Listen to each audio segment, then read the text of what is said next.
Greetings, sentient beings. This broadcast is not intended for children. There will be strong language and adult themes. So as opposed to my usual arbitrary holidays, this is actually an important anniversary. On this date, 25 years ago, the U.S. Congress passed the Metric Conversion Act, basically declaring that the U.S. was going to go metric, although they also went and made the whole thing voluntary.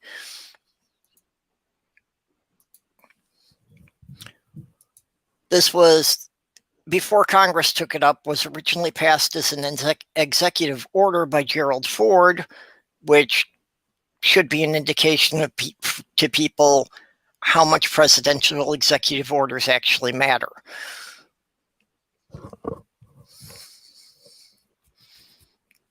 But yeah, I remember all this stuff when I was in school. I mean, this was like when I was like third or fourth grade, that, yeah, they were telling us we had to learn the metric system because by 1980, the whole country was going to be metric. Yeah,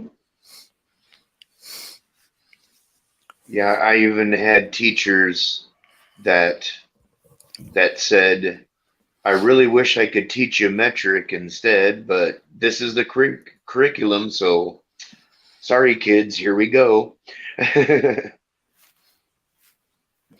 Yeah, well, that worked out well, didn't it? Yeah, I wound up going through elementary school having to learn both of them. So I can still work with most of them pretty well. The temperature conversions throw me a lot. Yeah, Fahrenheit temperatures are weird. Yeah. Well, because it's that business about that you have to multiply by 9/5 and add 32. You know, just 9/5 is such a strange fraction to try and deal with. Yeah, and I can do a lot of metric conversions simply by virtue of the UK having a mixed system somewhat, but also having a lot of American friends. I'm getting better at conversions, but temperature is something I do not think I will ever get. Yeah, I also still have some problem with weights. Grams and kilograms, I tend to forget what the conversion factors are. Yeah, grams and kilograms. Or do you mean grams and kilograms to... Well, converting grams and kilograms to pounds. Fair. You know, ounces and pounds. Of course, ounces and pounds are kind of arbitrary too, because that's a weird messed up thing that all of our weights and liquid measurements are all base 8 for some reason. Yep. And it amuses me that the UK still, for people's weights, does like pounds and stone. But yeah. then all of my American friends get really confused that I can tell them how many stone I am, but not how many pounds I am. Yeah, stones are not used in America.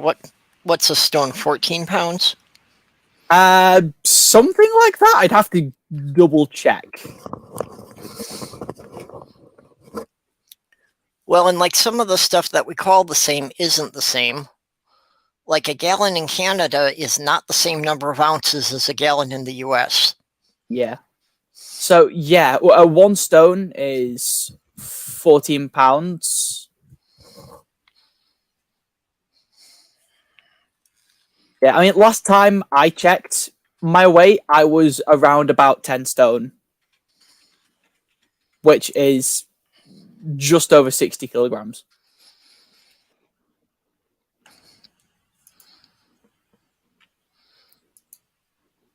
And I bet it's especially confusing for you folk because you also measure your money in pounds. Not particularly. We just don't use pounds and use stone when we're doing that. But most of the time we work in kilos. Because kilograms is simply easier. Okay, and I'm having a strange problem here today.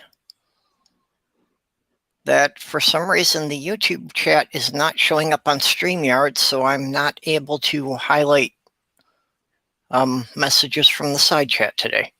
Yeah, it's not populating in Streamlabs. I noted that, and I just wondered if it was yeah, it's bizarre. I've never seen that happen before, so you know, not ignoring people in the side chat, but I don't have any way now of highlighting what people are saying. Greg Yeah, we Hart can always is saying 10 million degrees is the same in Fahrenheit and Celsius, and I expect in practical terms that's true, that once you have been completely vaporized, it doesn't really matter if your rounding factor is off by 32 degrees. Yeah.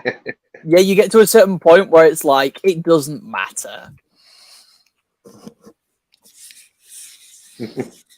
Yeah, me and one of my friends once got into an argument because they were they live over here, but their dad is American, so they learned temperatures in Fahrenheit.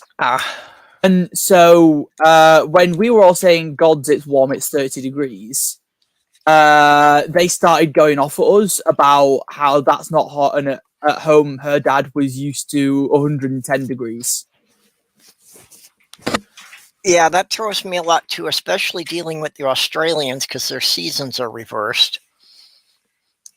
So when they're saying it's hot because it's 40 degrees, and I'm thinking that, yeah, 40 degrees is barely above freezing. Like, hold on a moment. Yeah, it's like, no, it's going to be hot for them, and the numbers are going to be different.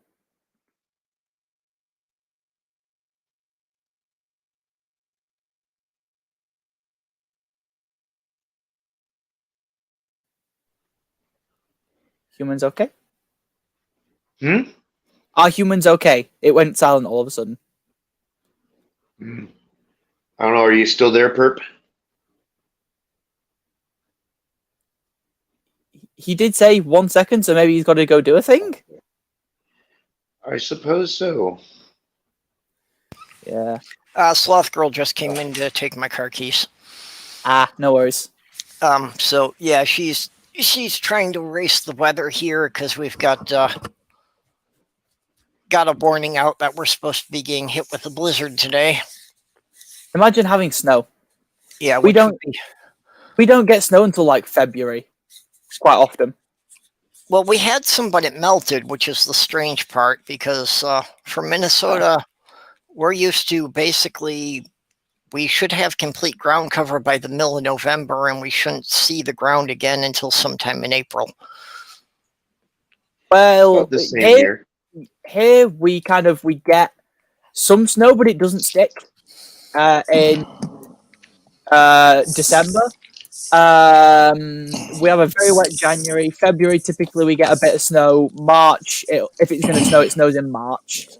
And then April, we sometimes still have some snow, but that's about it. And normally we'll get a handful of days of snow at a time, or we'll get like a month and a half straight of snow. But the thing with the UK is that we are not built to prepare for snow, so we don't prepare for snow. So when it snows, it's all just snow days from school for kids, and parents have to try and deal with that shit.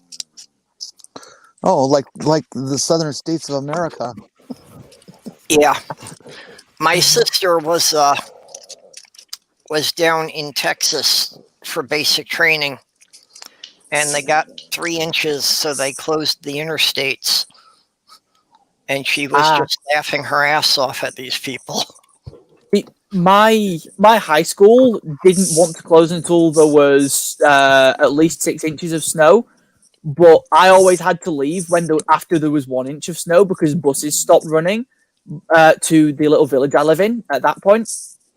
So I had to leave school early pretty much every time it snowed. Yeah, around here, unless we get at least 6 or 8 inches, they won't even think about closing the schools. Okay, here's one for you. In February 8th, 2008, we had a snowstorm in Milwaukee that dropped, I believe it was 20 inches of snow. which even for Milwaukee, that's a lot of snow. Milwaukee Yeah, usually gets about 60 inches a year, so 20 I've all at once is never, quite a bit. Well, now wait a minute. The I've story's never not had. over. I had to drive myself to the hospital while I was having a heart attack at 3 in the morning. Well, 2 in the morning, excuse me. And I made it because we know how to deal with snow. And I had a 4-wheel drive BMW. Now, I have never owned a 4-wheel drive vehicle, and I really have not ever seen the need for one because generally, if you're not an idiot, you can get through snow with a 2-wheel drive without a problem. My stepdad always had a 2x4 because he was a paramedic, and so he was used to driving an ambulance. Mm-hmm. And I liked having it because it was just a cool fucking vehicle and handled better than anything else on the planet. It was just an amazing, amazing car. And I wish I I've could got a still have small one. car with front-wheel drive, and I have never once got stuck in the snow with it. No, wait. I take that back. I got stuck once, but that was actually more because the snow was melting and the ground underneath it had turned to such soft mud there was nothing to grip. I don't know that I have ever seen more than 4 or 5 inches of snow at once in my life. Really? Wow. Yeah. I have been through a couple of episodes where we literally got more than 2 feet of snow within 2 or 3 days. Wow. No, we had to, if we wanted to build a decent sized snowman, we had to like scrape the whole of the public. Where I used to live, there was like a public green for the street, a little field that we all used to play on, and we had to get most of the snow from the field in order to make a snowman that was actually a decent size. Yeah, one time as a kid, we built an 8-foot tall snowman. See, I think the biggest snowman we ever got was 6 feet tall. Yeah. Well, and even to build one 8 feet tall wasn't that big of a project. We just had to kind of roll the balls over a couple of neighbors' lawns.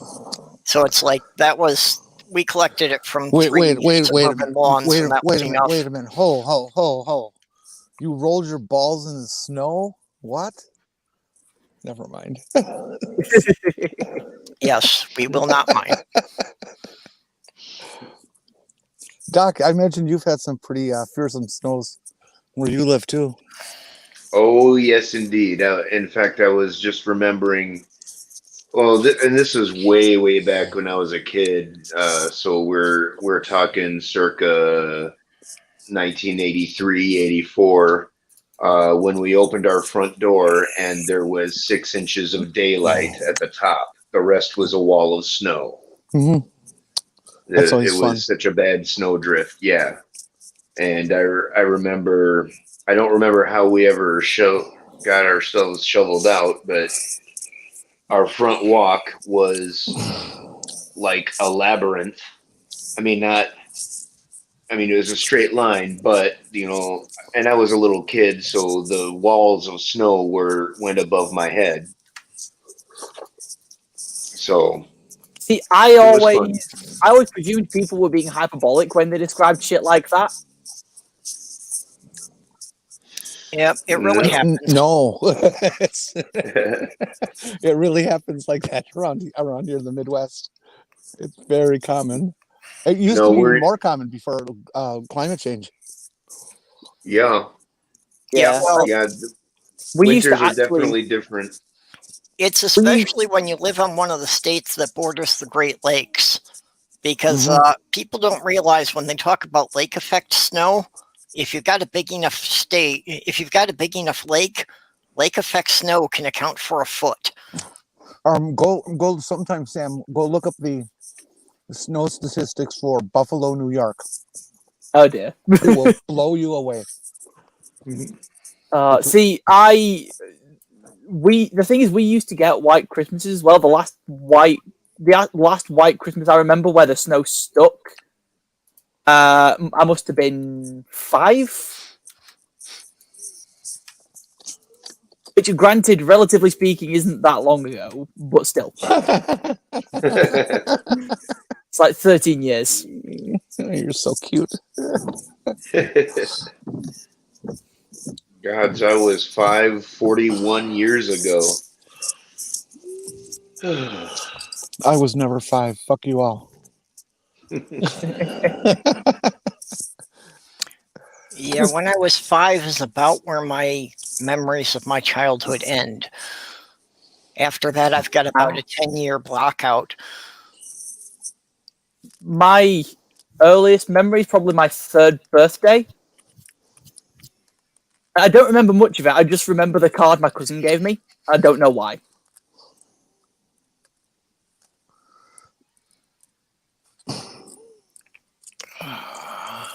I'm quite certain this could be a fabricated memory or something, but quite certain I remember lying in a crib and looking up at the mobile. I was probably around 2 years old or younger. I would think something like that could imprint, because you saw it more than once, of course. Yeah. Yeah. I would believe that could imprint. Yeah. Two of my 3 earliest memories are being told Bible stories by my Uncle Gaz. I'm not freezing. Yeah, some of my I greatest just hear a childhood stool? memories are... What? I just hear a stool. Yeah, Stu yet? had come in. I haven't heard him say anything yet. Is this a new webcam? Yeah, I'm not stopping. I'm just testing something. I still... Wow, it's much better than your other one. Shut up, you patronising sod. No, I'm dead serious. The sharpness. I'm on my phone. I'm just And I sticking can around see with the details in your face that I couldn't see before at all. I'm sorry. Well, yeah, me too. But I'm oh having fuck, to my stick screen around- just cracked. Fuck you. I'm having to stick around with a lot of settings because, unfortunately, I'm having to run this through OBS because if I do it directly into just, selected on StreamYards, it's got a little bit of a too wide field of view and you can see way too much of my life. So you're seeing about a quarter of the picture now. Don't you wish you could get custard directly out of an udder? Wouldn't that be wonderful? Oh, yes. I love custard so much. The perfect Christmas lunch.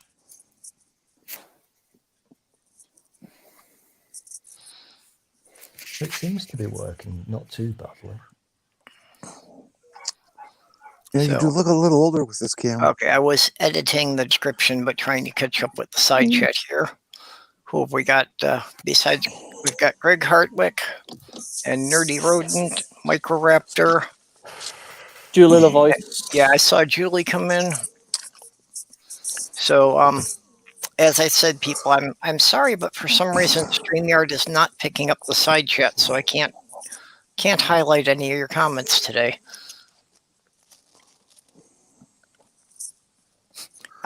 Julie said I actually got to put knowledge of the metric system on my job skills. Really? Is that a thing you guys just put on? I hadn't thought of it, but depending on the job you're applying for, I can see that, yes. Because here it's just sort of standard that you all learn it in high school physics. Yep.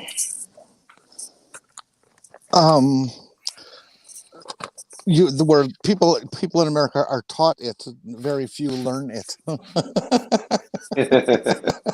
See, we don't have much of a choice but to learn it because we sort of everyone's required to do the sciences, and if you don't do well, a lot of universities will throw a hissy fit about that. Well, they should. Yeah, I mean, they throw more of a hissy fit if you don't get maths and I think it's English language. Because we do English language and English literature as separate subjects, and I despised English literature. I am a major proponent of the metric system, Yeah, and I me too. have been my entire life. Yeah, working in the building trades, the imperial system is such a pain in the ass having to multiply fractions all the time. Mm-hmm. Yep. You know, and there's you watch like this old house, and you see Tommy, what's his name, De Silva, and him doing his calculations and stuff. He's been doing that shit for 40 fucking years. It's all in his head, so it's totally automatic and simple for him. But some of us struggle to death with fractions. I significantly prefer fractions. Okay, I think Stool needs to go to the bathroom or something. What are you raising your hand for, Go Stool? for me. What are you waving at us?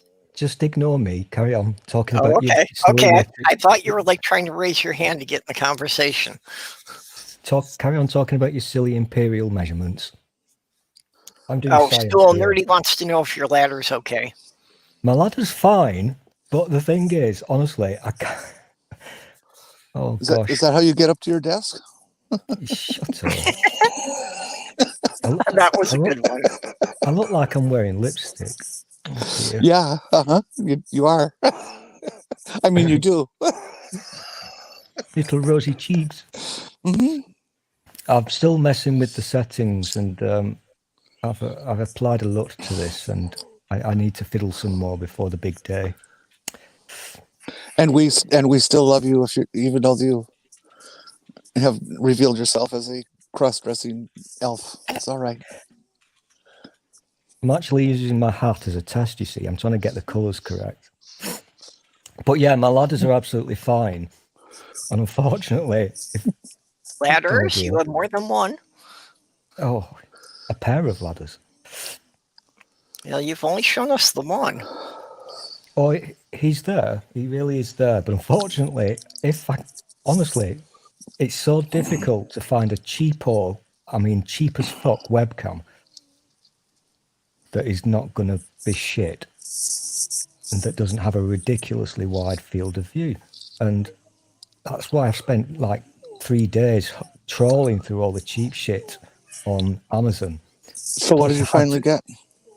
I also had to get one in time for Christmas. So in total, it was delivered today. I ordered it yesterday, so it arrived in about 12 hours or something. So including delivery, which was about £5, it cost me, I think, about 25 quid in total. Not bad for a webcam. It's pretty damn good, because the one that blew up in my stream the other day, I can't get hold of it.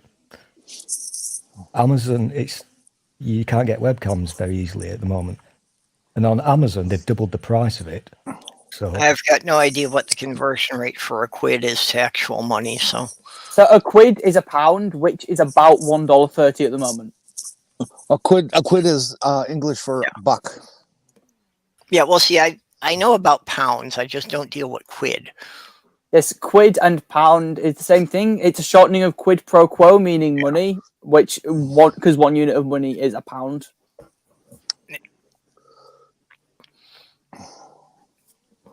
Julie's saying she's doing research for her Christmas stream.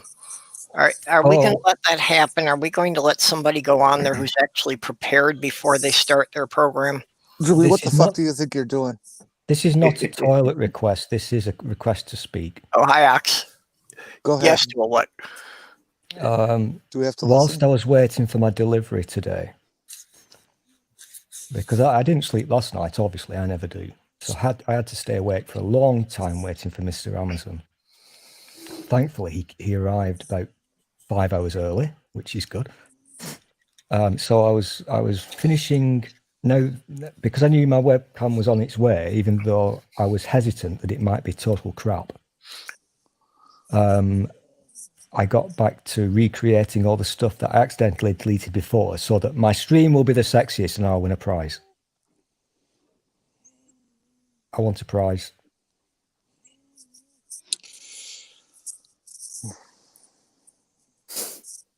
You want a prize? I want a prize. Well, I've we made could lots of apprise you of sexy the fact that things. there's no prize. Have you considered entering the local raffles? They tend to go on a lot this time of year. I'm still owed prizes, you know. I'm owed my little statue from Dave, and Scientist Mel owes me a pen. I'm going to cash those in one day.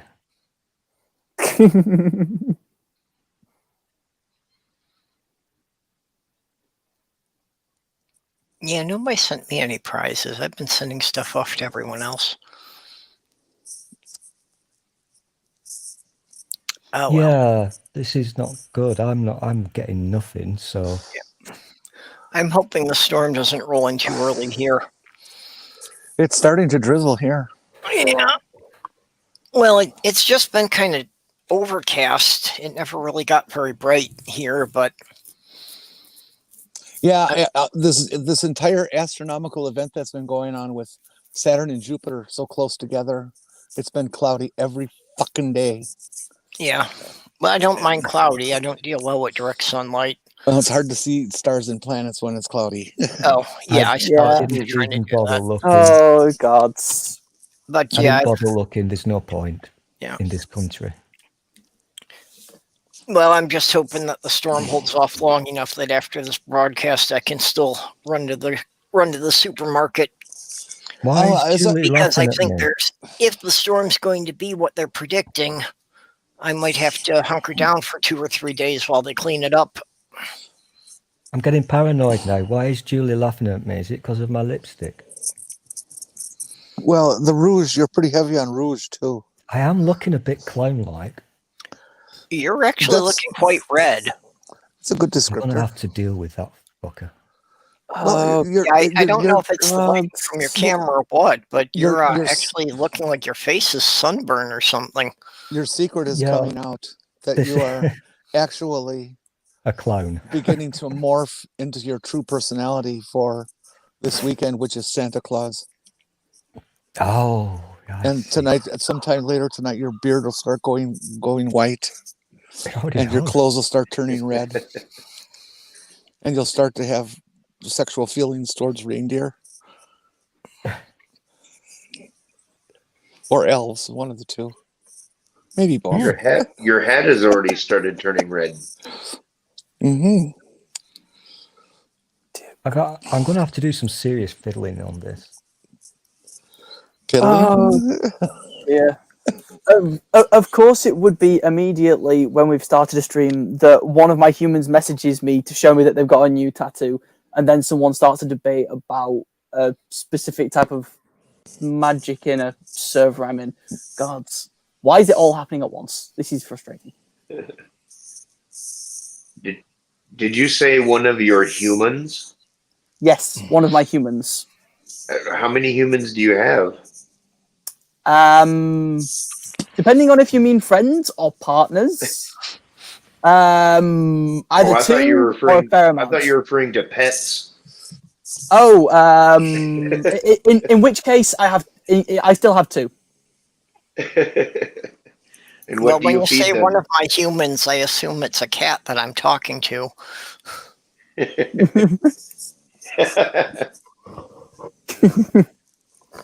Well, I keep telling people that, if you see things posted to Twitter in the wee hours of the morning that look like I'm drunk posting, You're that's drunk actually looking. just the autocorrect trying to make sense of my cat walking on the keyboard. This is fair. Your cat posts to Twitter. Yeah. Actually, I've been considering getting him his own account. That's great. What's your name? Oh God, Purple. Yeah, that's it. I've decided on what entertainment I'm going to provide for your show. Oh dear. The initial show. I'm going to do my nails for your show. Okay. You do that all the time. You do that on everybody's show. Oh no, I not full blown. I'm gonna do the whole damn thing. Cuticle oil, trimming cuticles, everything, all of it.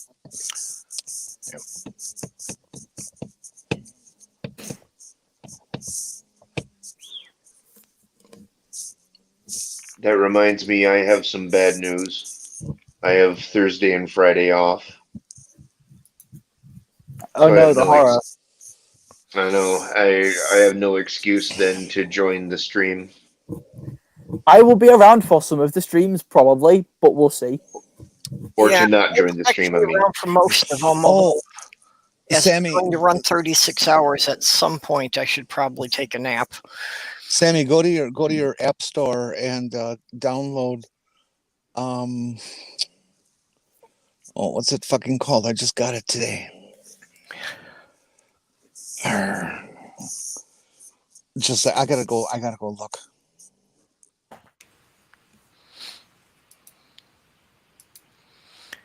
Oh. Yep. So the Christmas stream is actually sneaking up on us. So that's Testing 1, 2, just, 3. Am I still here? yep. I hear you, Jenny. You went quiet for a little bit, but I hear you now. What you trying to show us, Stool? Nothing. I'm testing. Go away. Messing with No his pack way. of cigs, I think. No, I'm testing. Go away. Okay, he's just playing with his new camera. Sammy, download Global Meat. And that's like meat as in get together, not diet. That's the software that Lone Wanderer is using. It works really nice. Actually. Now here's the thing. My phone genuinely does not have enough memory in it for me to receive pictures. So downloading a new app is going to be difficult. Well, it's pretty small. Is it smaller than a picture? Probably not. Well, it's time to get you a better phone.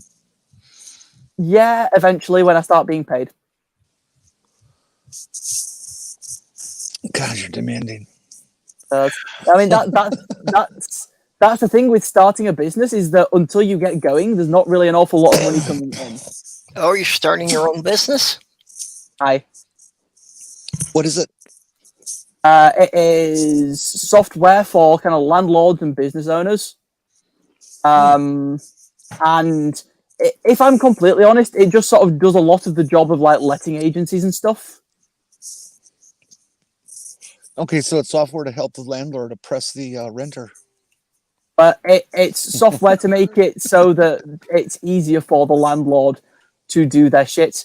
And it won't really change much besides maybe making it so that there's less letting agencies.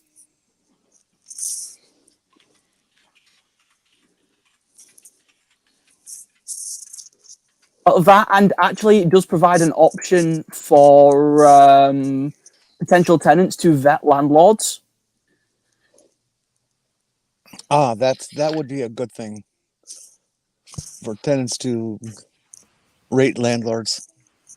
Yeah, pretty much. And so, because it'll kind of have three aspects to it: one for landlords, one for tenants, and one for small business owners.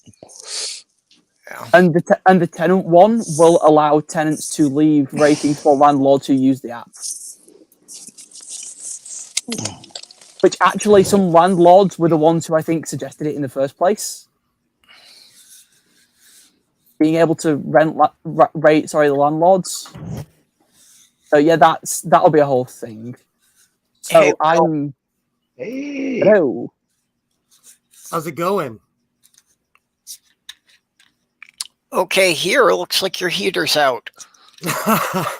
You guys would laugh at me if you knew how the temperature here in California. It's what is it, 60 degrees? To be fair, anything under 70, I have to layer. So what temperature is it so that I can convert it into normal people temperature? Out of freedom units, it is, let's see. Freedom units. It's 63 right now. That's freezing. It's about 17, 18. And we have 20-mile-an-hour winds. 17 degrees Celsius. Bloody hell, that's shorts and t-shirt weather. Oh, 63, so the wind chill must bring it down to what? Only mildly warm. That's I'm going out naked to sunbathe. It says it feels like 60 outside. I knew you guys were gonna. It's freezing out in here. I'm from the UK, and as such, it's my job to laugh at that sort of shit. I'm from the desert. I think Okay. Stu can probably agree there. if it's The not high 90 temperatures- degrees outside. All Here, this year, I'm- the high I'm in my car. temperatures have been in the And 30s. the window is open, and it's Yeah. about 35 degrees. I would need to go to the hospital. Yeah, but high temperatures here have been in the 30s, which for the Celsius people would be single digits. And I still haven't unpacked my winter coat yet. In terms of Celsius, I can walk outside in -5 degree temperature, and wearing a coat is optional at that point. Yeah, until it gets consistently below freezing, I'm still running with my fall jacket. Yikes. I year round I have my leather jacket. I just like wearing, whether I wear it or carry it is the difference, and quite often I'm still carrying it when it's like in negative degrees Celsius temperatures. Yeah, I've just got my jean jacket, and I usually have to take that off when I'm driving because I'll overheat in the car with it. You know what? I can eat breakfast outside of my house in my backyard most of the year.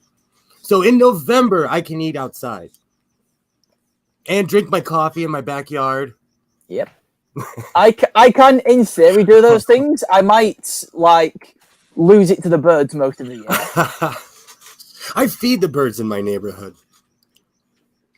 Yeah, so do I sometimes, depending which birds. Like, I will quite happily feed the ravens and the crows and the ducks, and the pigeons steal food. But I can't be bothered feeding some of the other ones around. Don't you be getting your neighbourhood out again, young man. We feed the eagles around here. We feed them lots of opsos and kittens. We have blue jays and they're just evil. I've seen a blue jay take on a hawk. Blue jays are evil, evil birds. Cardinals too. How I've always characterized blue jays is that they're the Mussolini of birds. They'll come land in a tree where you have a feeder. They'll chase everything away, and then they'll just kind of stand there. Yeah, fuck all of you. Fuck They all of are you. one of the most territorial birds. Oh, they're dicks. They They will are. drive everything off. We have to warn new people around here that the blue jays have residency around here, and they will remind you real quick. Oh, they'll come after you for nesting protection. Where I live, we have a lot of trees, and so they take over neighborhoods. We have crows too, so we have weird bird fights around here. I love crows.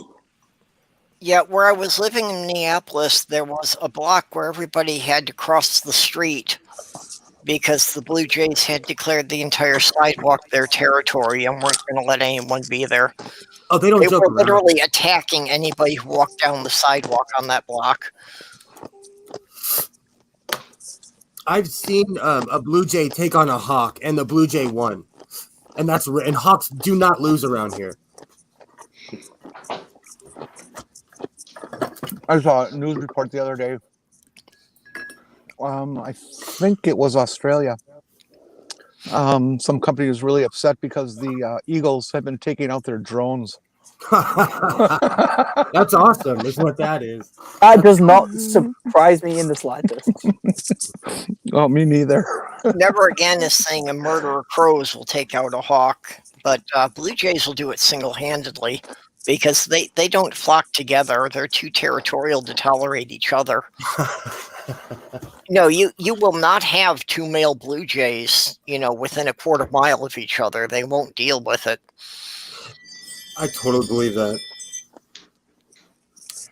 seen- Because of our weather, we have I see birds, like some of the most rare birds, because they're all going down south or towards Arizona. here everything's fairly tame. I'll be honest. Like I can sit in like the dark in a parking lot somewhere, and a fox will just walk past, and I'll just be like, "Oh, hi, fox," and he just walks past, and that's like the most dangerous animal around here is a badger.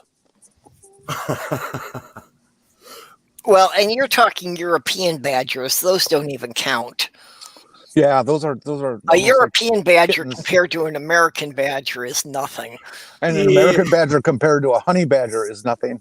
I was about to Yeah, say, I Don't fuck with the honey badgers. They like don't give a the- shit. the worst. The closest I've come to being in actual danger from an animal is that I once accidentally kicked a badger as it ran past me. But I was trying to take a step forward and it ran past my legs. So I accidentally kicked the badger and it ran off. Wow, you've lived dangerously. Okay, if you actually got that close to an American badger, you'd be missing a leg. I was about to say, I've been, and this isn't even a euphemism. I've been stalked by a cougar, a real one. At my job, it sits on 65 acres, and I was weed whacking with headphones on, and my dad came up in his truck, and I thought he was going to hit me, but he literally put his truck towards the cougar because it was coming at me. But I learned that day: do not tend the field with headphones on. Big cats we just scare don't- me to death. Oh, they're huge. They're Mhm. 250 pounds. They're well fed. They're formidable. You're not animals. going to win. No. Thing is, we don't have animals like we don't have wild animals particularly that big, and we don't even really have poisonous shit or venomous shit. We have scorpions here and rattlesnakes. But honestly, if you leave them alone, they'll leave you alone. Nature's funny that way. Well, and people think of rattlesnakes as being desert animals, but they're actually quite common in the forests up here too. Really? Well, It's different species of rattler, but only in Winona and Houston counties is the only places that they're known to be in Minnesota. okay. Well, I know when I was living in the Upper Peninsula, Michigan, we had rattlers up there. They're everywhere in Wisconsin and Michigan. Yeah. They're everywhere here. It's one of those things. Rattlers are now protected in this area. There used to be a like a $5 bounty on them. My state is way too liberal for all that. That would never go on here. That would never go on. Animals are more protected than people. There was someone that was shooting owls randomly, and they got 5 years in prison. They would get that here too. Yeah, owls May- are quite maybe- protected. Maybe more considering my hometown here it has the International Owl Oh, Center. wow. And there's owl statues all over town. And I'm looking at a bench right now with that's a big log carved into a mother owl spreading her wings and holding her 8 babies under him. There's a whole checklist we have to do before we cut down oak trees. Stool, you are killing me. You're giving me vertigo. I can't even look over there. I've been having sinus issues. You're giving me vertigo. Hey, how you doing? Fuck off, I look like a clown. How you doing? That one doesn't work, does it? Oh, come on.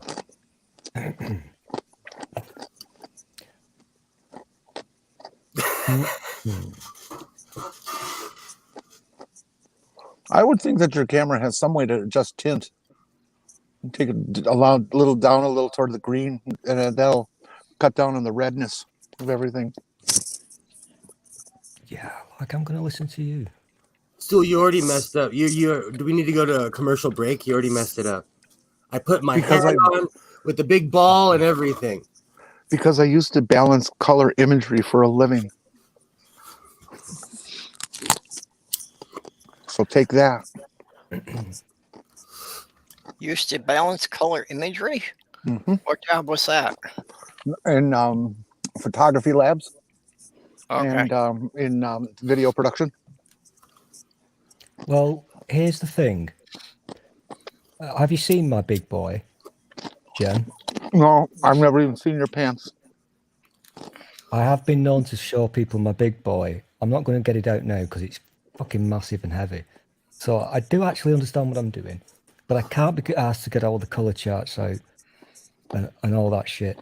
And you know what? It's a cheap ass 20 quid Chinese piece of shit, but it's really fucking good. I'm telling you. I just having to fiddle with a few bits and pieces. It is. It's. I told you, it's really sharp. Is it like a 4K or something? It's only 1080. And this is all, as I've said, you're only seeing quarter of the image. So Thank God. what model camera did you get? My bed's a mess. If you could see the rest of this image, I swear to fuck, you'd be seeing more than my ladders. I'll tell you that. I was about to say, we're missing out on your ladder. Yeah, what kind of camera did you get there still? Oh my gosh, it sounds ridiculous. Really does. Oh God, it's almost embarrassing. But I'd put a lot of research into this because I didn't want to spend over. Well, I needed it next day. That was the important thing, and it needed to be cheapish, so like 25 quid or something. So as I said, for the grand total of 25 quid, including 5 quid next day's postage, so 20 quid for the camera. So what brand is They it? charge like 30 here in where I live. They charge $30 for overnight. No, not on Amazon. It's not. So what kind of camera is it? I don't. If I keep talking, then I won't have to say that word. Because Oh, now I'm curious. Yeah, but you only have to say it once.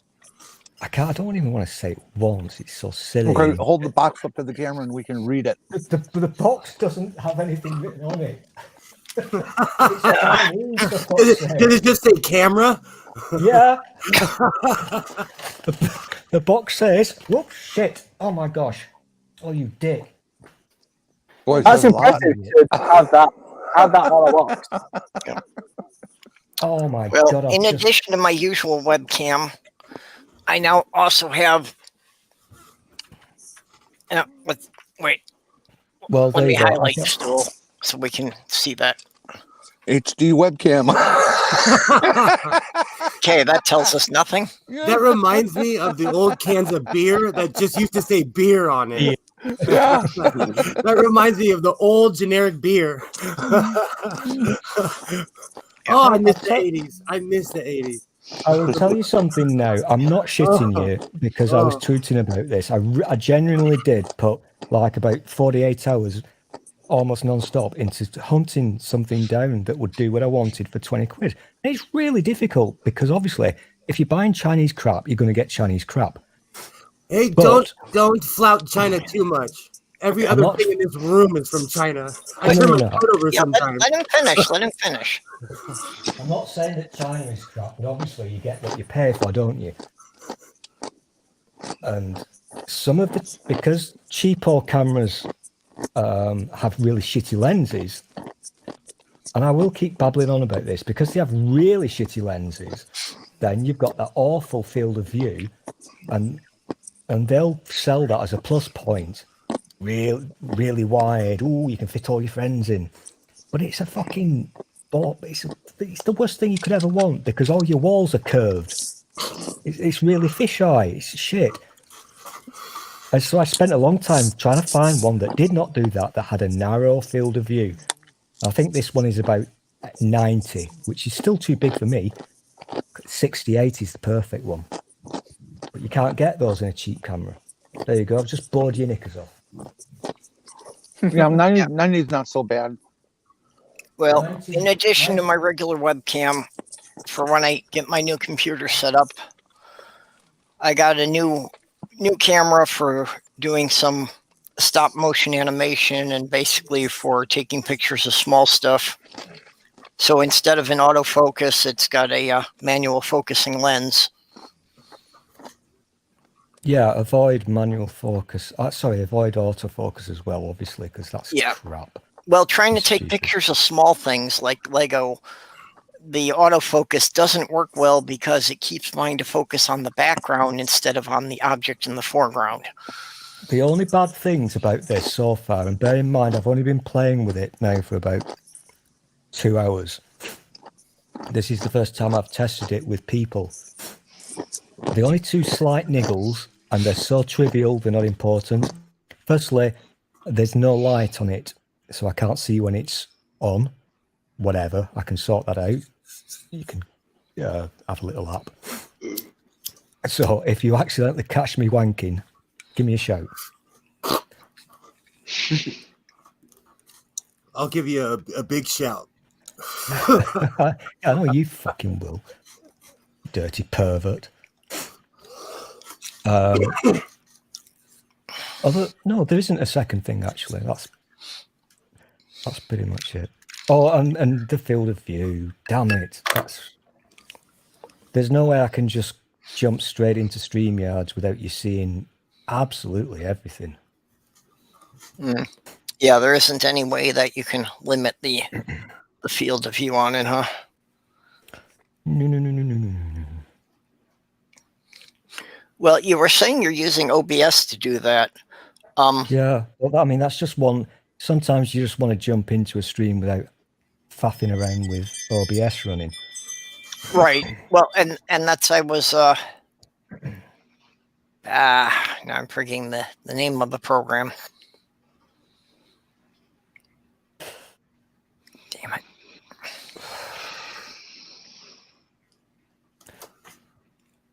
Damn it, what was that thing I was using before? But yeah, you can get, you can get some virtual webcam programs that you can run an actual webcam through, but it would let you do things like adjusting the field and that. Yeah, which is basically And what I I'm used doing to now, have one here, but now I can't find it. If you're using OBS, the latest version, you have the option to output to a virtual webcam, which is what I'm doing now. So within StreamYards, I select OBS virtual webcam.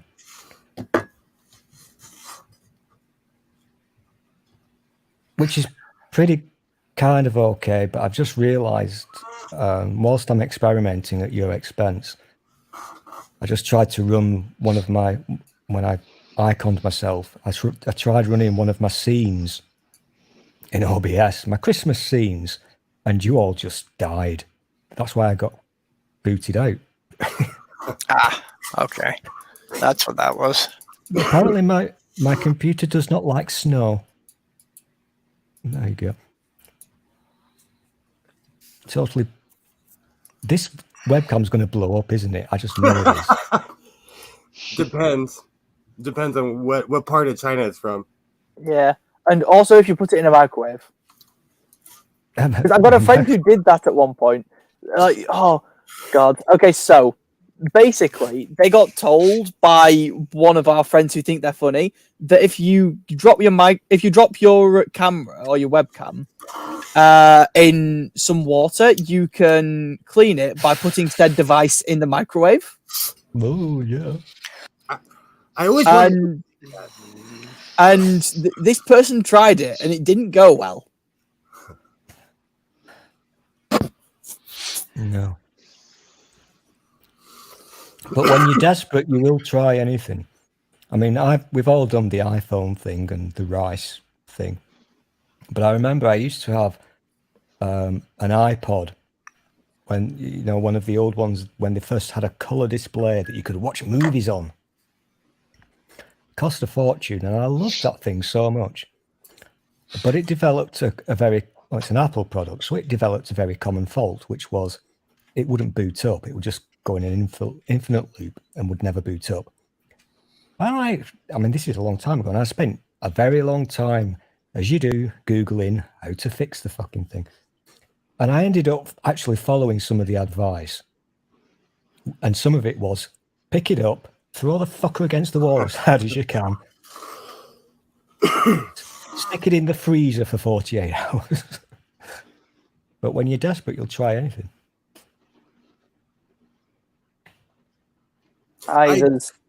I tend not to believe anything that I hear or see on the internet. We live longer. I do tend to ignore most stuff, but when you reach a point where you just think, fuck it, I've no other choice. On the Well, flip it comes to the point where you don't think you can damage it any further, so what the hell? true. Exactly. That's the position I was in the other night when my webcam during a stream decided to just fucking die on me. What choice do I have? I've got to go to Amazon because no other fucker place is open. COVID, hello. They've doubled the price of the one that I used to have. So I had to do what I had to do. It's like that here too. I refused to go to the shops this year, so I've Amazoned everything. That's actually the first time I've used Amazon in a very long time.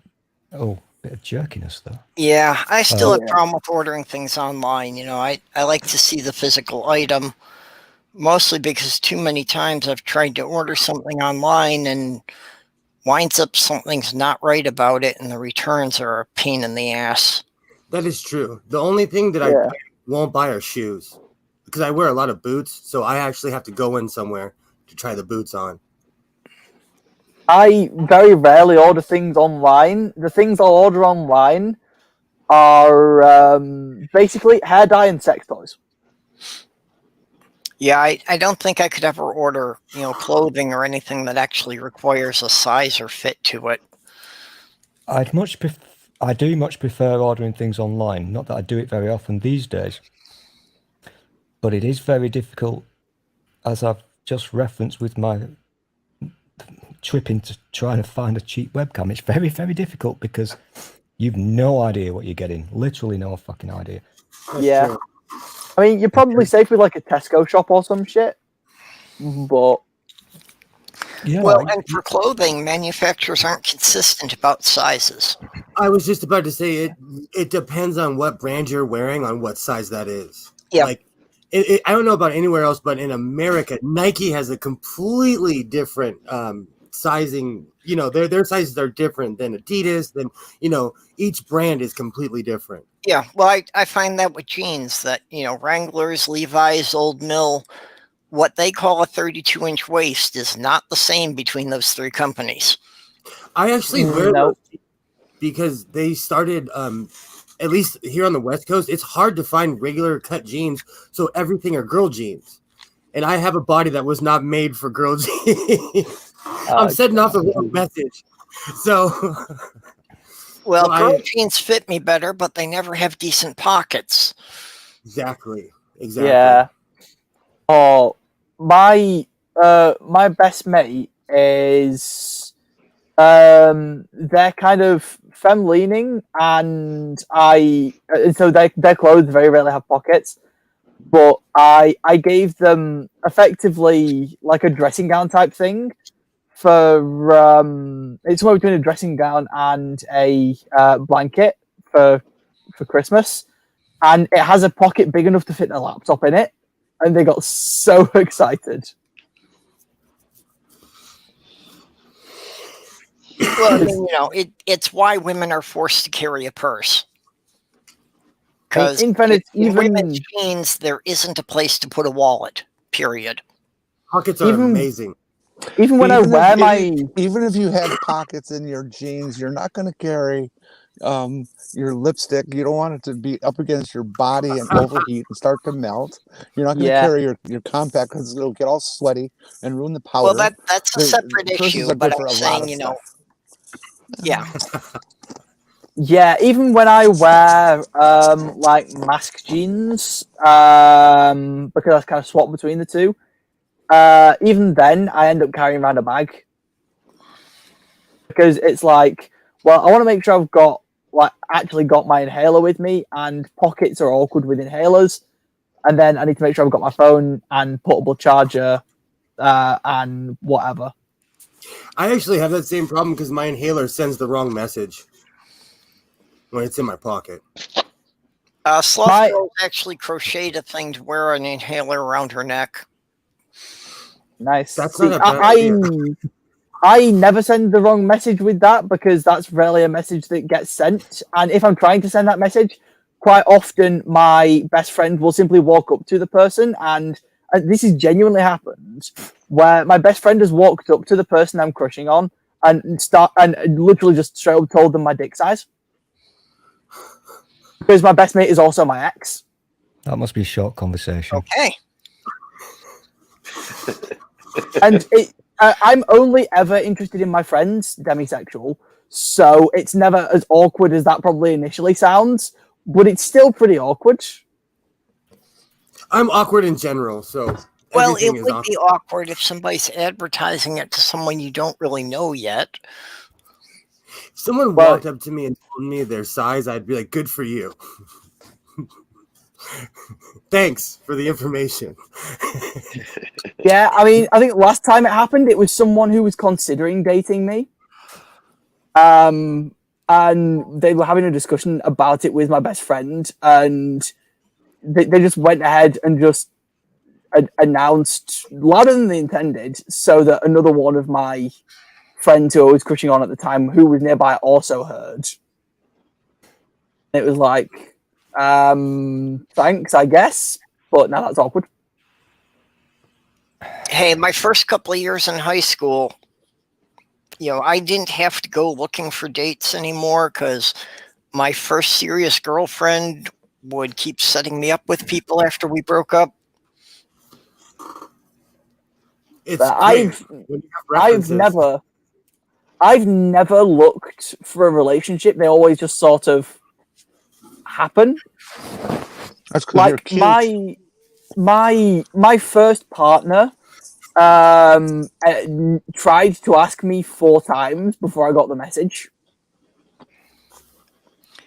I kind of need somebody to line it up for me because I'm oblivious to flirting. By the time I Same. realize somebody's trying to flirt with me, they've gotten bored and moved on. I That's talk so much. amazing. I can't tell half the time.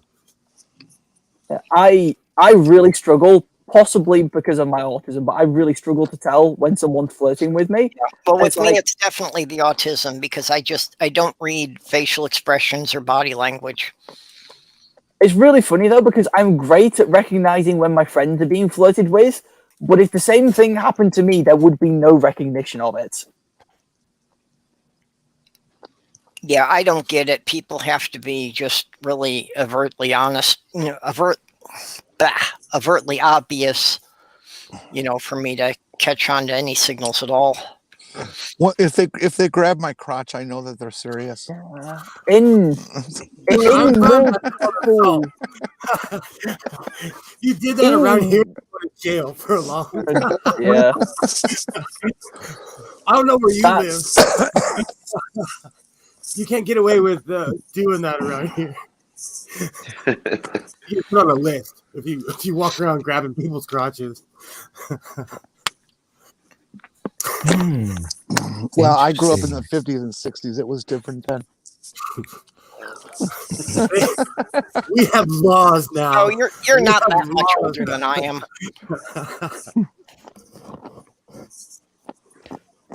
I know, isn't it radical how different it was then versus now? We're prudes for a good reason, and that's Yeah, as a but not in complete. the 60s. I know, and that's as a completely open person. People are just complete prudes now. I think of it more as chickens, but okay. I agree. I think I'm openly bi, and a lot of people have talked shit to me about it, and I kind of just point and laugh at them. I'm just Oh teasing. wait, I'm looking forward to Christmas because I'm going to be coming out to my family on Christmas Day potentially. Like my mum is aware that I'm queer as fuck, but my nana isn't, and my younger siblings don't understand. Will you be showing your nana your Avi, your icon? No, if any of my family ever find out about my YouTube activities, they will be very confused. Ask your nan what she thinks that icon is, because I'm sure she'll agree with me. I maintain it's you sucking Yeah. your cock. It looks like a rolled Really up do. penis. It's a snake out of the box. I get this. There we go. he gets me every time with this one because that to me is a bald man sucking his own dick. I've come out to my family several times, and anytime the topic comes up, people act surprised, like they had no idea. Oh, my. And it's like, come on, you knew about this 25 years ago. Shut it already. Dear. My mum knows. My stepdad, I presume, knows by proxy. But beyond that, I don't know. But also, they don't realize the extent of it because it's just like, okay, so I am queer and grey asexual, but have a high sex drive, and I am polyamorous. And trying to explain it in the first place is confusing to anybody. Yeah.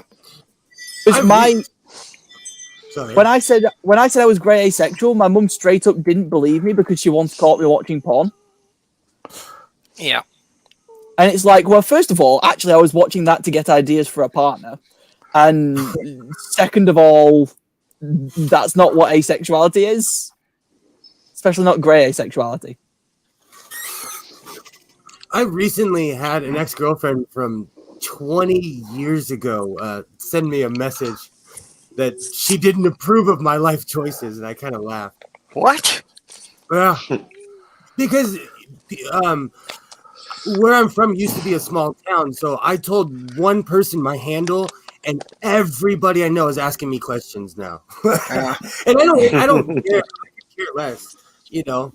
But it kind of makes me laugh because people think they think they own you, and then when you're not what fits, they think they have the right to question you. Yeah. Well, that's why that's why I Yeah. wanted to move out of Right off Michigan, because stuck in that small town, you know, I knew I couldn't do anything without it getting back to my family before I even got home. My I'm family- frankly surprised I haven't had a phone call yet from my nana, because on Saturday I went and spoke to some street preachers and they were from my nana's church, and I fully expected to have a phone call before I got back to the bus stop, but no one said anything yet.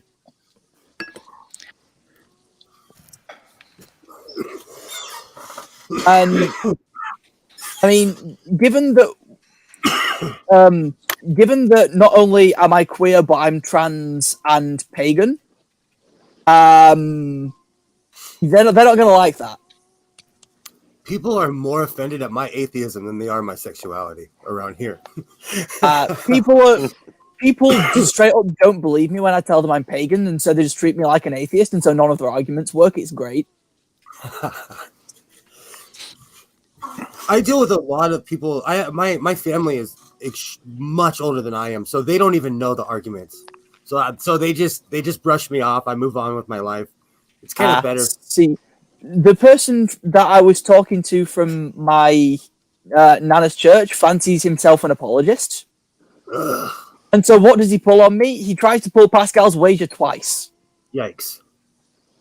And it's like, that implies a false dichotomy there that I wouldn't accept because I just told you I believe in Hermes.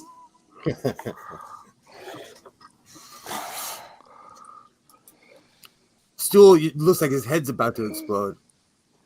Yeah. Well, I'm doing science, man. Doing science. You have that look on your face. Yeah, it's my science face. How Yeah. you doing? Finally, What's how you doing? How you doing? Great. How you doing? I don't remember the rest of it. It's almost Christmas over there. It's almost Christmas. So when you have an American accent, you have to be aggressive and assert yourself on everything. there's a reason that I'm some of nice my though. oh dear, there's a reason some of my friends refer to anything that's very American as violently American. It's kind of true, though. That's kind of true. I didn't realize how aggressive I was until I went over. You either stop saying that to people, or I'm going to come over there and cut your fucking throat.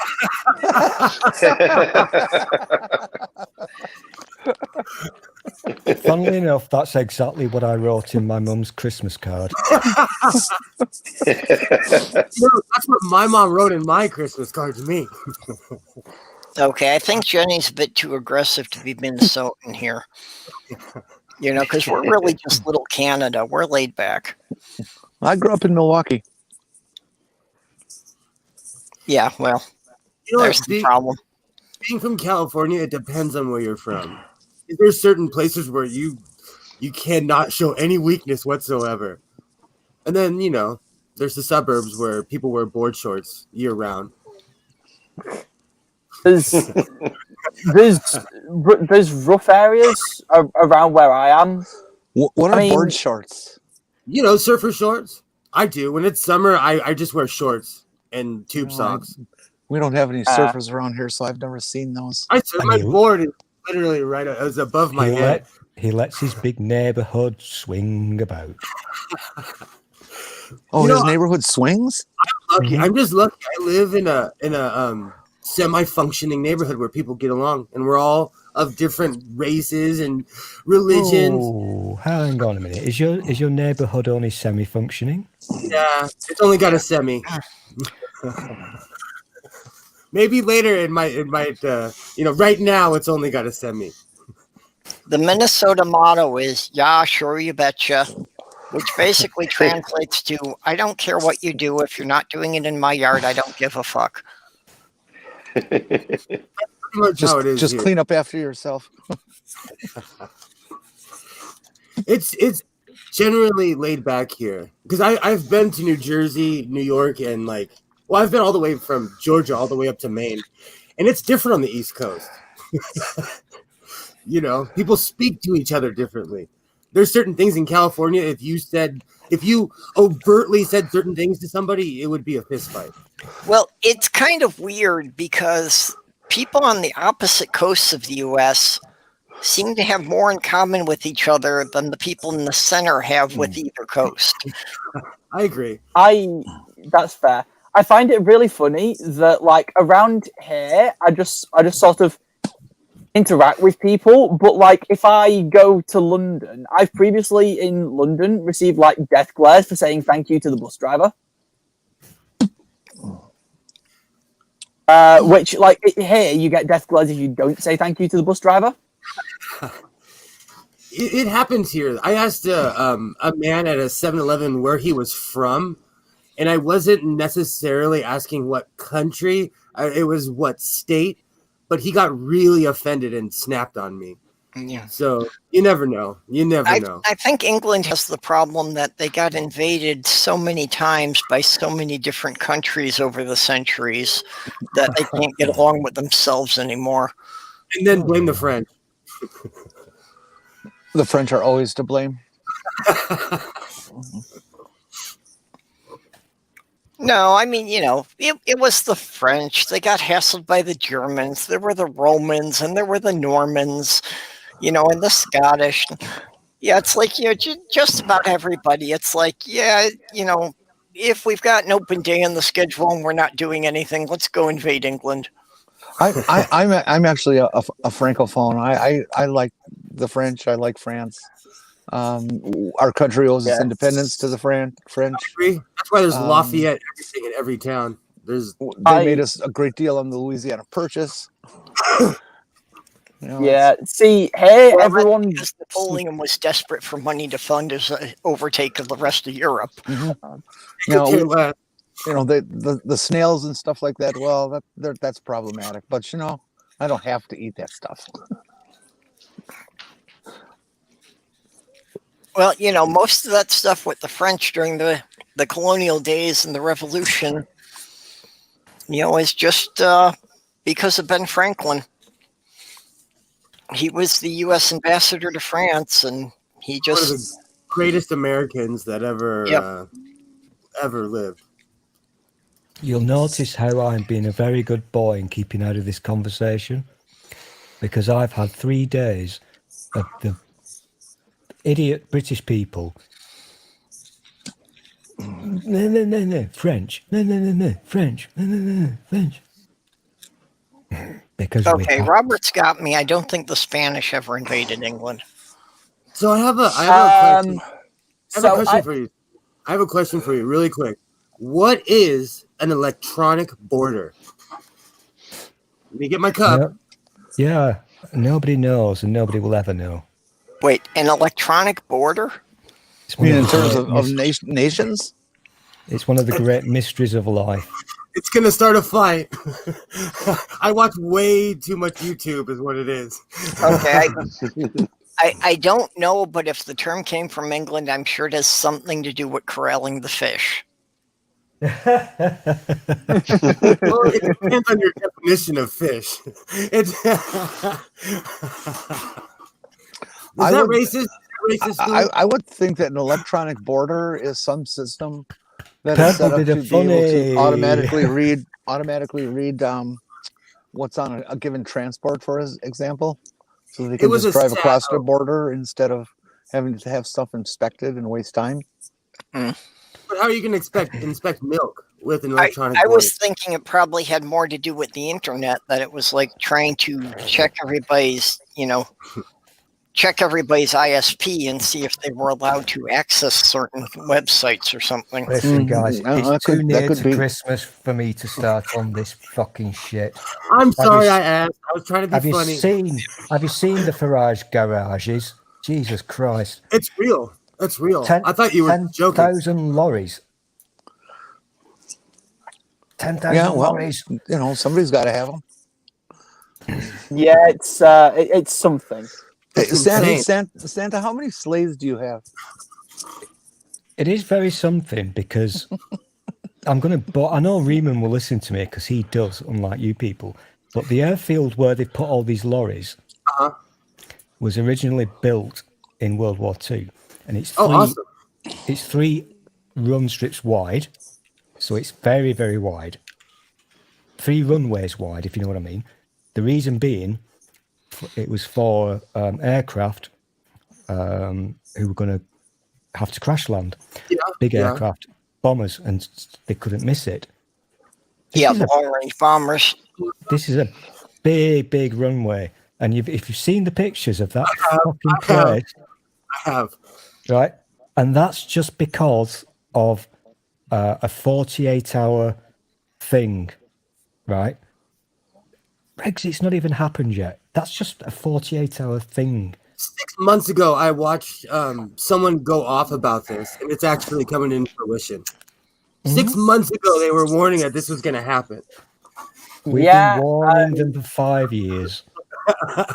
There's like, technically, they, I think, are still at a point where they can revoke Article 50, but they're not going to, and that bothers me. Well, Brexit is the whole basis of Brexit is racism. So, you got your Tories to thank there.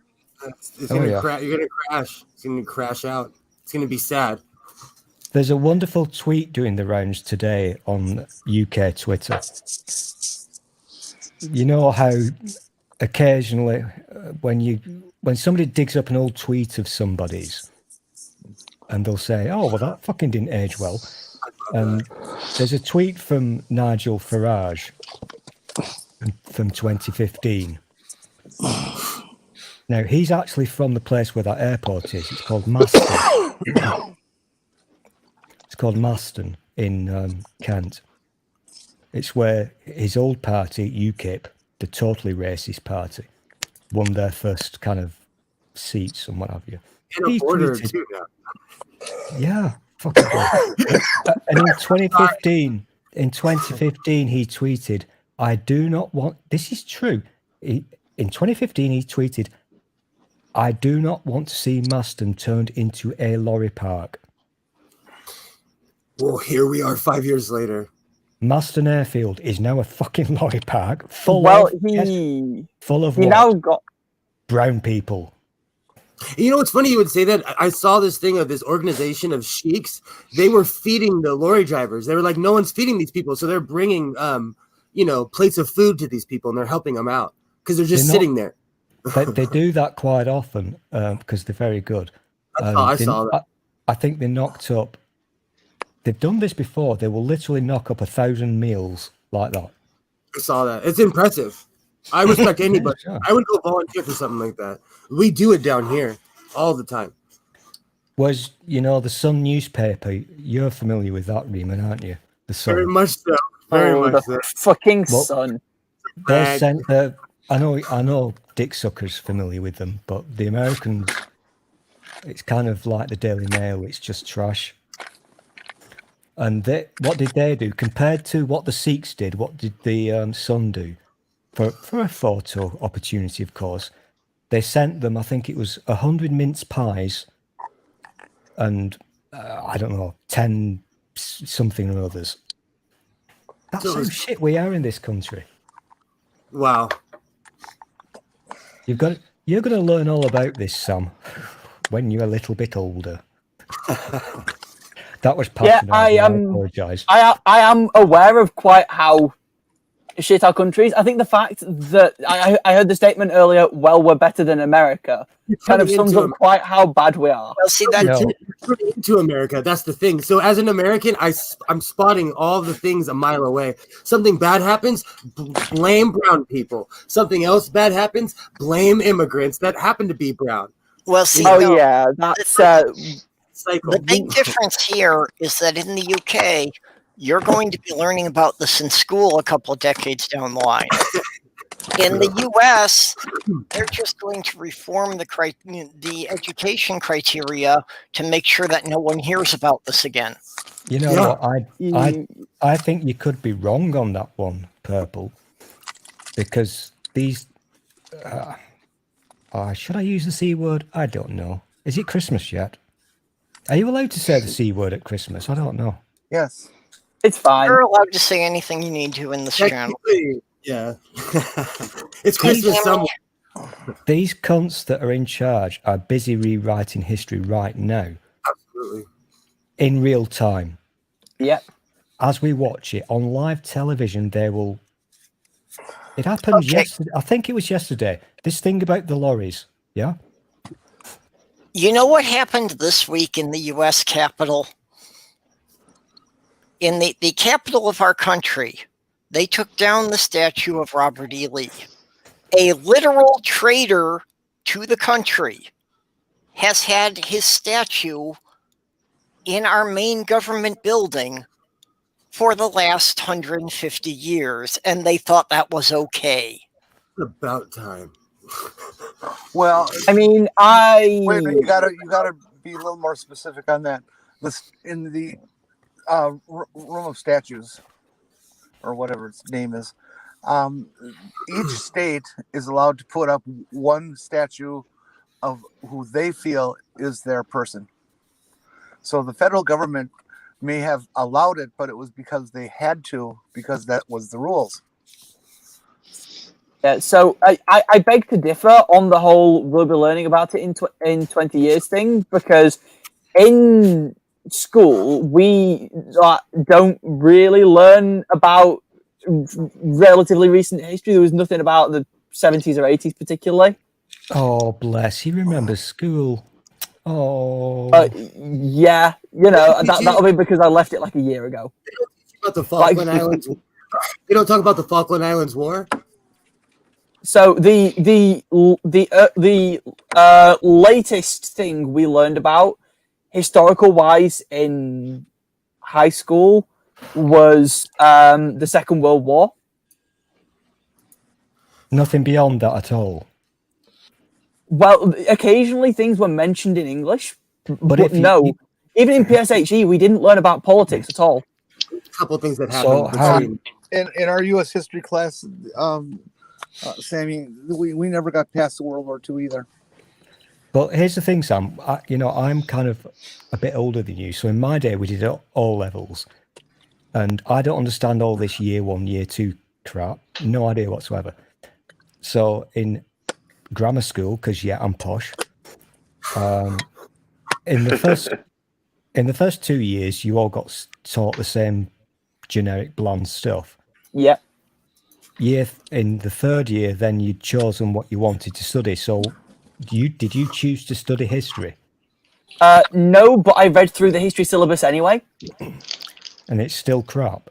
Okay, Jen, And they focused almost entirely on medicine in the Middle Ages and World War II. Just a moment. I need to say something. I have to go. My battery is about dead. oh, sorry. Okay. And so I'm in the middle of nowhere. I got no power. I got no power. Eesh. See y'all later.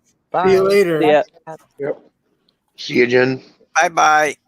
Bye. I mean, the closest we came is I think we had one PSHE day that we discussed the Cold War in, and that was it. Well, that's something. I mean, I don't really think we even got as far as World War II, and we certainly didn't do the Cold War because it was going on at the time. So, kind of Yeah. wasn't history, was it? So, The only reason that we ever covered anything more recent than that was because it was current events, like with the Charlie Hebdo shootings. so what? Or Hang on. Oh, Hang on a that's second. current. That was current events when you were in school. I'm 18. I left school a year ago. Oh, okay. I just had the same reaction that Riemann did there. I So- feel old. Are you saying that in a history class you discussed current events? Only because I was in that classroom when we found out it had happened. Oh, I see. So it wasn't like an official thing. Yeah. I get you. Yeah, they just got the teacher to talk to us about it for a bit so that we understood what was going on. And that's the closest we came to having a lesson on that. And in English, we sort of covered some of the conflict in the Middle East from the past few years because we were doing poetry and one of the poems was about it. Okay. And That's interesting. That's interesting, that, because in my day, you used to English was two separate subjects. You did English language and English Yeah. literature. yeah, this That's was an your English thing. lit lesson. Yeah, this was an English lit lesson. I'm not trying to sound dumb. I've no idea how school works these days. That's fine. It does shift quite a bit, so I don't blame you. In fact, they actually changed the curriculum for my year. Like I was effectively part of a guinea pig year for a new system. What was the new system? What was it? I was also a guinea pig. I'll tell you about it someday. It involves Mrs. Thatcher, but it's not perverted. Don't worry. Ah, fucking Thatcher, man. I don't want to hear it if it's not perverted. Okay, so wait. This explains a lot. Stool was a guinea pig, and the vaccine rewrote his DNA, so he now appears human. Well, I'm trying to appear human, but I think they found him in a pod in a field like Superman. And Stool really goes out and solves crimes at night. yeah, that's what I do.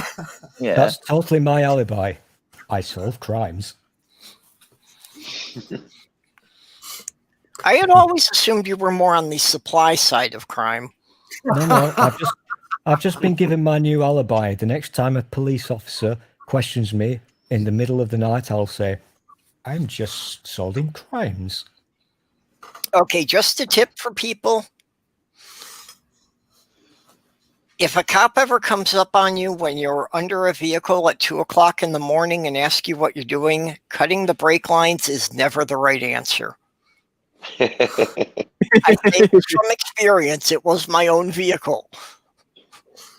Fair. I mean, I had a bizarre thing the other day where I'd found a chap on the street and they were drunk as fuck and they needed a hand finding their mate's house. So I gave them directions and wandered with them the first little bit because I'm too nice. And You're then, nice. and I'm excessively nice. I probably shouldn't have done that because I ended up getting home at like 2 a.m. because I did that. You're lucky they didn't put you in the basement.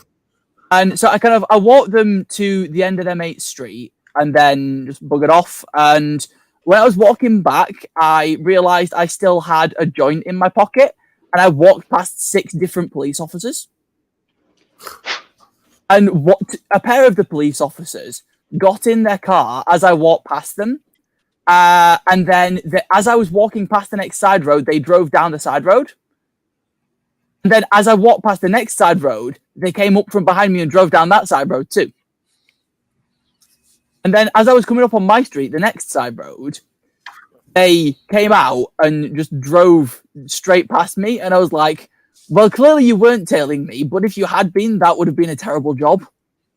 Yeah. I've There was just a time noticed I something was really weird. working closing at a Subway shop. And I was walking home every night because I couldn't afford a car.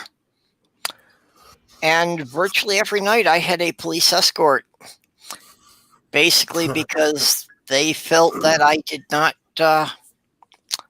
dress expensively enough for the neighborhood I was walking through. Ugh. That happens here too. That happens. Can I make here. an observance, please? Yeah. Doc has been in this stream for a long time. Are your cables really sexy? Your new cables, Doc? My new cables, they're very sexy. I'm still at 100%. Wow. I was getting worried because usually you don't last this Yeah, long. usually I'm dying out by now. Wow. Maybe if Jenny had one of your new cables, she'd still be with us. Yep, but I think she was out in her vehicle, so she wasn't. Yeah. I don't think she had access to a source of electricity. I have One a day- weird. What? You can't recharge them in your car? I have a charger that it runs off the Yeah. battery even if the car's off. Actually, Doc, you had shared some news with me before we started. I didn't know if you wanted to share that publicly. Yeah, I don't mind that at all. Although I don't know if anybody's listening that was involved, but I believe it was about a year and 4 months ago, Purple, along with many others in the community, were so kind as to hold a fundraiser for me so I could get a vehicle, so I didn't have to walk an hour and 20 minutes to work. Awesome. And so I got enough to make a down payment and first 3 months payments on a Chrysler Town and Country van. And the 15th of this month, I made my last payment and walked home with the title. That's awesome. So I'm very happy about that. Yay. That's awesome. That's one less expense I have now. That's something worth celebrating. Yeah. Well, that's That's the big cool. one. That the car payments is a pretty substantial chunk of change. Oh yeah. Yeah, $200 a month. Yeesh. That's the thing you've got to remember. And I am still struggling with the fact that Doc is still here. There must be some fancy cables. Yeah, my main concern now is my phone overheating. So I don't know if anybody's been hearing it, but I've actually been blowing on my phone to try to keep it cool. Oh my gosh. You know what? If I was allowed to take my phone off, my phone sits permanently on a wireless charger 24/7. That's how shit my phone is, Rocky. And people will have seen this. Occasionally, I will just disappear. It's because my phone is so crap, it just goes bye-bye and shuts off for no real reason whatsoever. So I'm an absolute expert on making things work. I really am. I've had to learn how to do it. Yeah. Well, and just Sometimes- for reference, I flipped through my page to find the fundraiser to help Doc buy that car was August 4th, 2019. Awesome. Yep. Awesome. Yeah, we did a relay fundraiser that, again, each channel was hosting it for a couple of hours and then passing it on to the next person. So I forget how many channels we had involved in that one. Oh yeah, I can't even fathom. It was so amazing because you guys planned out a 24-hour marathon, and it lasted what, 54 hours, 56 hours? I can't remember. Yeah, like I said, I don't remember how many channels awesome. we got involved in that. How long we kept streaming for. Oh That yeah, it sounds was very- amazing. That sounds very unlikely. Are you telling me that people streamed for longer than they planned to? Oh yeah, a lot longer. Oh yeah. What kind of unplanning is that? Well, That's just so un-British. Plans totally never go on longer than Well, intended. I think Stool's trying to make a joke about how long his streams last, but it doesn't count if you just forget to shut them off and just leave them there with nothing happening for 10 hours. No, you and I did a 7-hour stream, and I promise you, I will never do a 7-hour stream again, ever. Stu and I did a 7-hour stream. I was irritable. I was angry. I had some, especially some of my earlier chats. Well, when Diana would get in here with me, that sometimes we would wind up, the Lavender Lady, that we had some that ran 9 and 10 hours.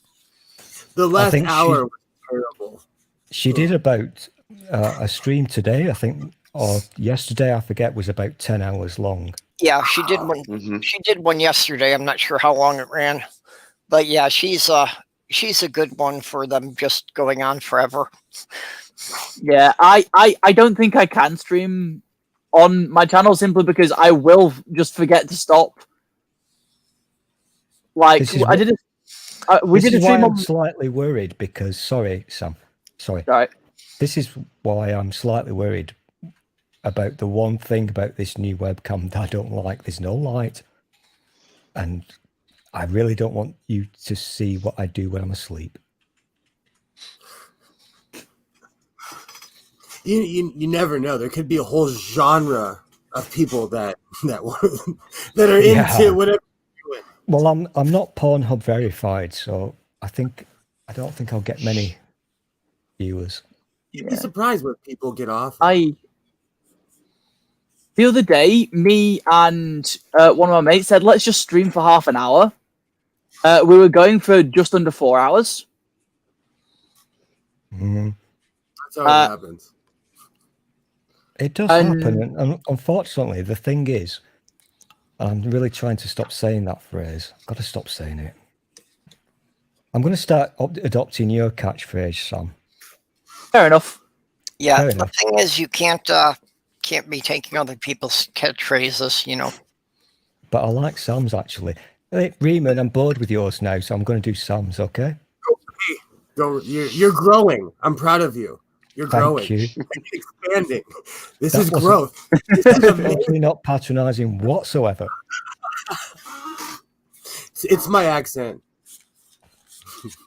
Sam's going to teach me how to say, that's fair. Oh. Yeah, I have to be honest, being folks. Sam, I you know haven't really had time to rest up after my Yule celebration, so I'm kind of dragging here. That's fair. Are you wanting to kind of call it soon then, or? Not quite yet, but I'm not going to run it too long today. I'm using this as an excuse because I have to clean my house because I'm having family over. The only Fuck am I using this as an excuse? I thought, I have such a big family that these are people that I forgot to piss off. So they're the only ones that are left. So I have to kind of be nice to them. I've pissed everybody else off. People I forgot to piss off. I'm going to have to use that phrase. I I like liked it, actually. I did. I like I that. was impressed with that. Unfortunately, I can't use it. My uncle he's a good guy. Like I have to admit, and I have a cousin who is an evangelical Christian, and he's a great guy. He comes over with his kids. They plays with my kid. My kid, if you ask him, he'll say he's an atheist and a communist, and they don't care. So they can come over to the commie atheist house. They can come hang out. That's not bad.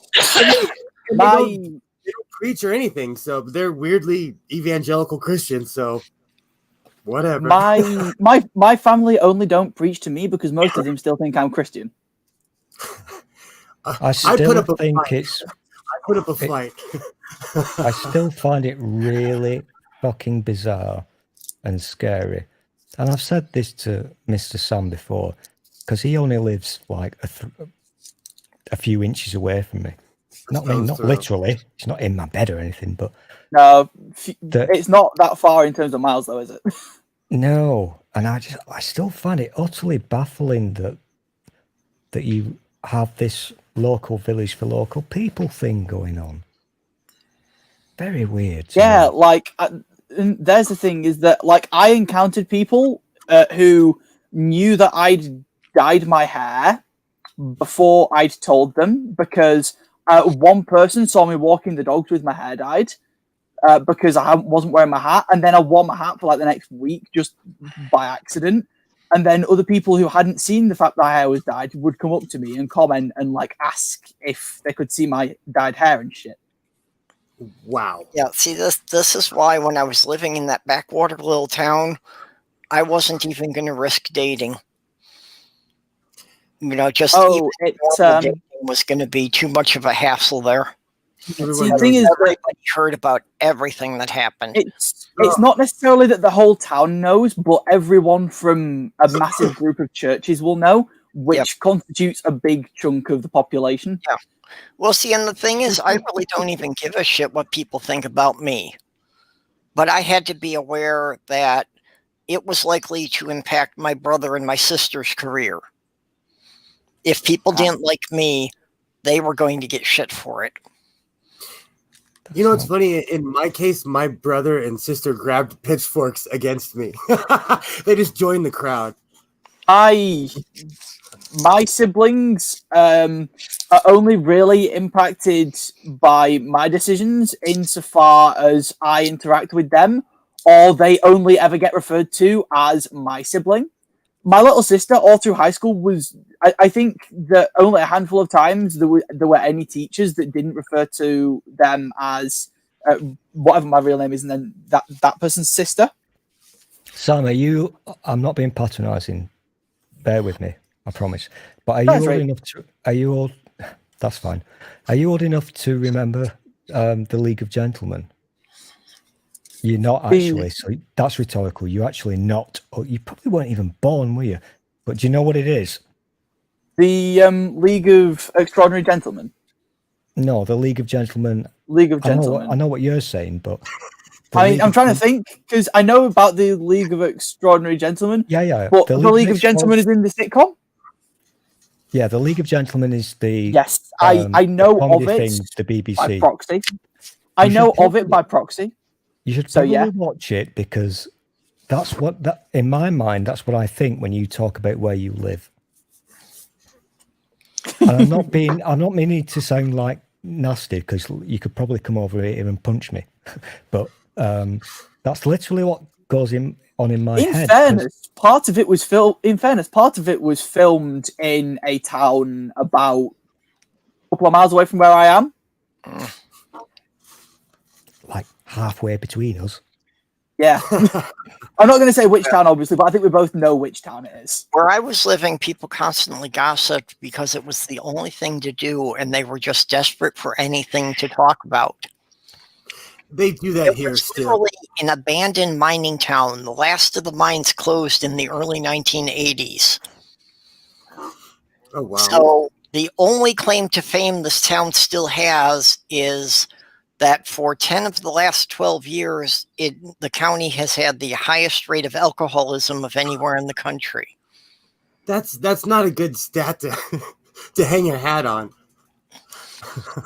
No, see, now you know why I had to get out of there. Big miss. That's something. No, and I can understand it. I was seeing it happening. That if I had to stay there much longer, I would be an alcoholic. Because there was nothing else to do. Now, can I check when you say alcoholic? Is that like having a couple of drinks a day, or is that like? See, it's different because that was like drinking so much that it annoys you when you sober up. Okay, because I've heard Americans be like, oh, he had like several glasses of wine with dinner, must be an alky, and. It's just like, hey, you have 4 glasses of wine with dinner. You're the designated driver. No, seriously, it's different. The serious clinical distinction for an alcoholic has nothing to do with how much or how often you drink. It's a question of if you use it to the point where it is fucking up your other priorities. Yeah, that's just a distinction a lot of people don't make. So I like to make sure that the other person is making that distinction too. It's a cultural thing too, though, because I've been to the UK and people day drink there. If I see someone day drinking, I'm like, it's frowned upon. If he says that as if it's weird. Yeah, I mean, I've gotten used to that with dealing with people in the UK. That it was something that 2 to 3 years ago I thought it was weird, but now I've gotten that yeah. it's normal over there. Oh yeah, There if is a- you're in the I was pub like, at like 11 in the morning, that's acceptable. There is here, a weird. There's a you'd very need- weird thing that goes on Yeah. in the UK, and I've only really. I mean, I've lived here all my life, and I've been to places. I've seen things, but it's really only in the last year that I've realized that there's a real bloody problem because with all the COVID things, what and the lockdowns and whatever, what do you think is the biggest And see, pubs being closed? Yeah. even when I was drinking pretty heavily, I still mentally had an issue with that I couldn't drink before dinner time. Thank you. That's That all just- I'm saying. That doesn't happen. Oh, Thank you. oh no, I used to work at a pub, and I'd start work at 11 in the morning, and we'd have people in right from when it opened. Like doors would open, and 2 minutes later, you'd have like 3 or 4 people walking. And what kind of Even when I was the alcoholic, I didn't start drinking until the sun went down. Yeah, drinking during daylight hours is something I When- always had a big issue with. when the people came into the pub that you worked in, Mr. Sam, how old were those people? Were they like the older people or the younger people? Now. So one of the regulars was, I think he said 54. One of them was one of the other regulars was in his late 30s, and then the others were kind of in their 40s. I would And give- then the people that showed up around noon tended to be a little bit older, about kind of 60s, 70s. And then when we got past kind of 2 or 3 o'clock, then people of any age from kind of 18 all the way up to people who looked like they were in their 80s. It is a cultural thing that's very weird. very weird. Day drinking is very weird to me.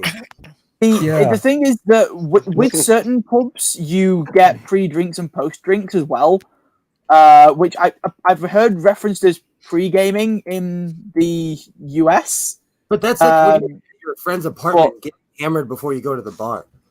Yeah, pretty much. And that is a thing as well as the day drinking, though, is that if you're going out for the evening drinking, you'll all go around to someone's house, you'll have a few drinks, you'll all go out for drinks, and then you'll all go back to the same person's house later for more drinks.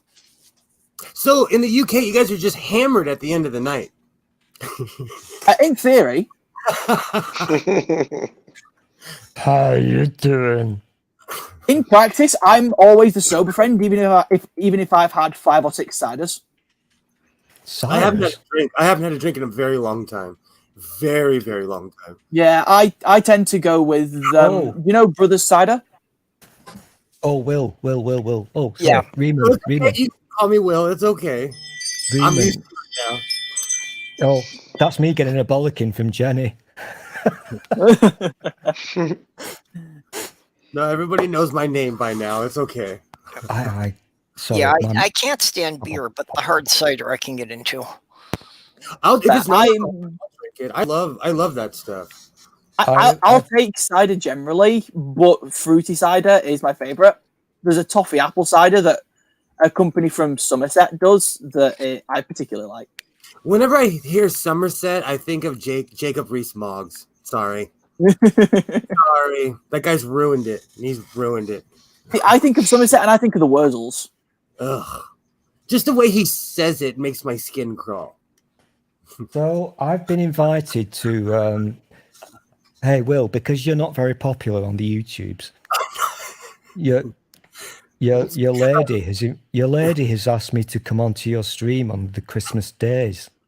Awesome. I'm thinking about changing my name to a very stable sewing table. Fuck you! I'll sue you. Well, okay, he's not popular yet, but we had a bunch of people last year in the Christmas stream that no one had ever heard of. I'm just saying it's gotten to be a big event. And I'm just saying, I put a lot of work into my graphics and animation today, so if he steals my fucking name, I'll sue the fucker in court. Yeah. I was actually waiting to reveal that until your stream, but I'm glad I heard how grumpy. I'm glad I heard how grumpy it makes you. I might get up early just to troll you on your stream. I'm excited. I'm excited for Christmas. I am excited. Wait. What's this get up early? You're planning to be in bed before then? I'm one of those people. I need a little bit of sleep, at least So- an hour or two. I need sleep also. I just never get any. Oh, that is one cool heart. That's a cool heart. So when's the Christmas marathon of streams actually starting? Isn't it tomorrow night? In about 26 hours. So is it 26. with your Wednesday stream? No, it's going to be starting 5 p.m. Central. Oh, okay. Awesome. But yeah, it's going to run right through my normal Thursday night thing. This is actually. So I'll be easily awake when it starts then, so I can join for at least the first few. Yep. I'm excited. Well, I am looking at you wearing that, and you're saying it's 60 degrees, and I am sweating. And it's windy. It's cold to me. It really is cold to me. You know, honestly, I would not be that bundled up unless it was well below zero. You should like you'd be better fitting wearing that if you were in the Lake District in the middle of winter. And you know, and the funny thing is, I see my neighbors, and we look like we live in Minnesota right now. Californians are pathetic. It's okay. I'll admit. Like I say, I cannot imagine putting on a scarf if it is above zero. Just couldn't happen. I love my scarf. I drive with that thing. I will fall asleep because I get really comfortable. I wear my scarf frequently, not because I need to, but I even wear it in the summer simply because I wear it out of habit. Because one of my exes got it for me, and I started wearing it all the time around them, and it just kind of stuck, and so now I constantly wear my scarf. Okay, I'm dropping the link to the kickoff for the Christmas marathon in the YouTube chat there. Awesome. I'm excited. And if you look in the description from that, there are links to all the other parts of it. I dropped the important one first. Keep an eye out for a very stable sewing table coming to a stream near you. Yep.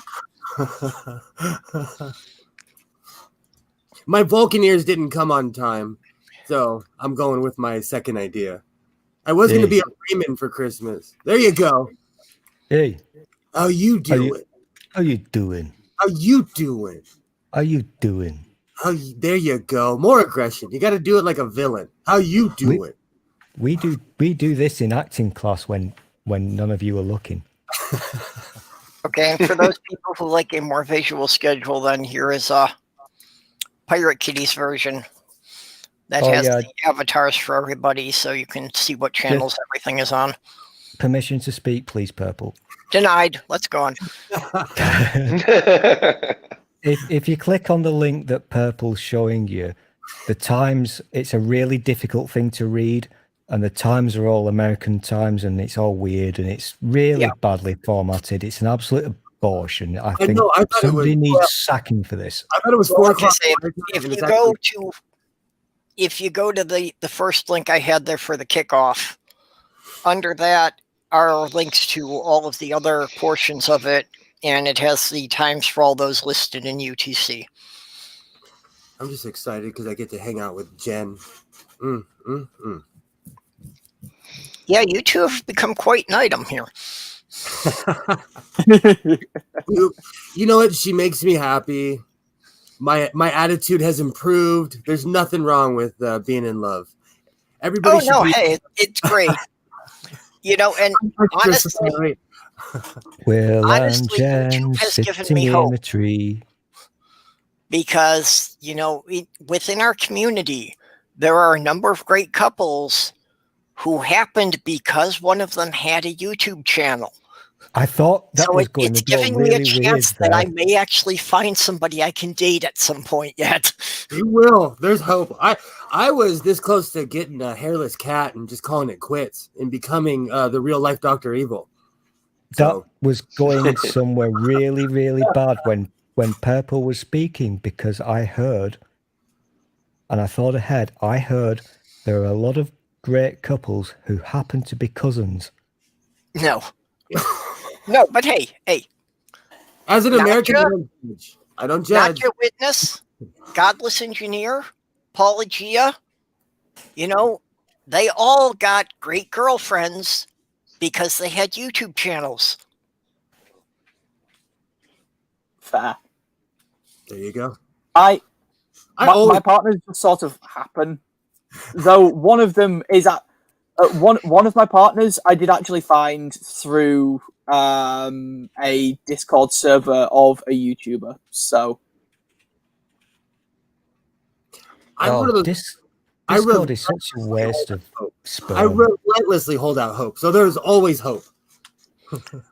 Always.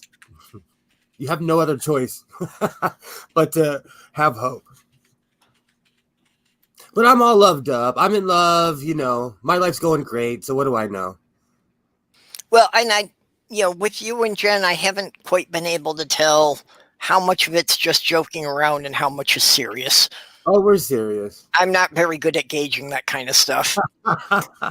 Well, I'm not good either. It's so serious that I'm selling my truck and I'm selling my other truck too. Oh, random thing. And by the way, I've just blown my nose and my ears have popped, so I can't hear a fucking thing. But I was dicking around with my Discord server earlier, and your Jen happened to pop along and joined it, and yeah, she's got the things for you. yeah. The storm is definitely moving in here. The building across the street is now just a blurry outline. That's so weird to me. And we live in the same country, and that is so weird to me. Yeah, well, I'm definitely expecting there to be, flat out whiteout conditions here by the time the sun goes down. Wow. I won't complain about that. This is going to be our first serious weather event since we moved back here. Wow. Oof. Are you prepared? Well, it doesn't Yeah. bother me. It's just I am the actually. idea that, I've got my hood. I've got my hat. I'm fine. I may wind up having to hunker down and wait for 2 or 3 days while they dig out the city. I see natural It doesn't really bother disasters. me. I've pretty much got everything I need here, but some people are going to panic. I'm preparing for February, Sam. Yeah. Yeah, because it always gets snowy in February. Oh, it does, doesn't it? I was actually commenting earlier, February and then into March normally, and then occasionally sometimes it extends into April. That's not how it used to be in the old days, but that's how you know it. Yeah. That's how we get snow at the moment. You hate me so much, don't you? Now, it amuses me, and it happens all the time that someone will make a comment on something, and I'll go, what? And it happened the other day with Stimpy and something or other, I don't know, on Neil's channel, where it was like some sort of Ren and that. Stimpy? Yes, and they had to explain to me what it was. I think, yeah, but it works both ways, doesn't it? Because you just had to explain to me about how your history classes work and what have you. So, True. It just, I frequently find that it's like, oh, I'm significantly younger than all of the other humans in the room. Okay.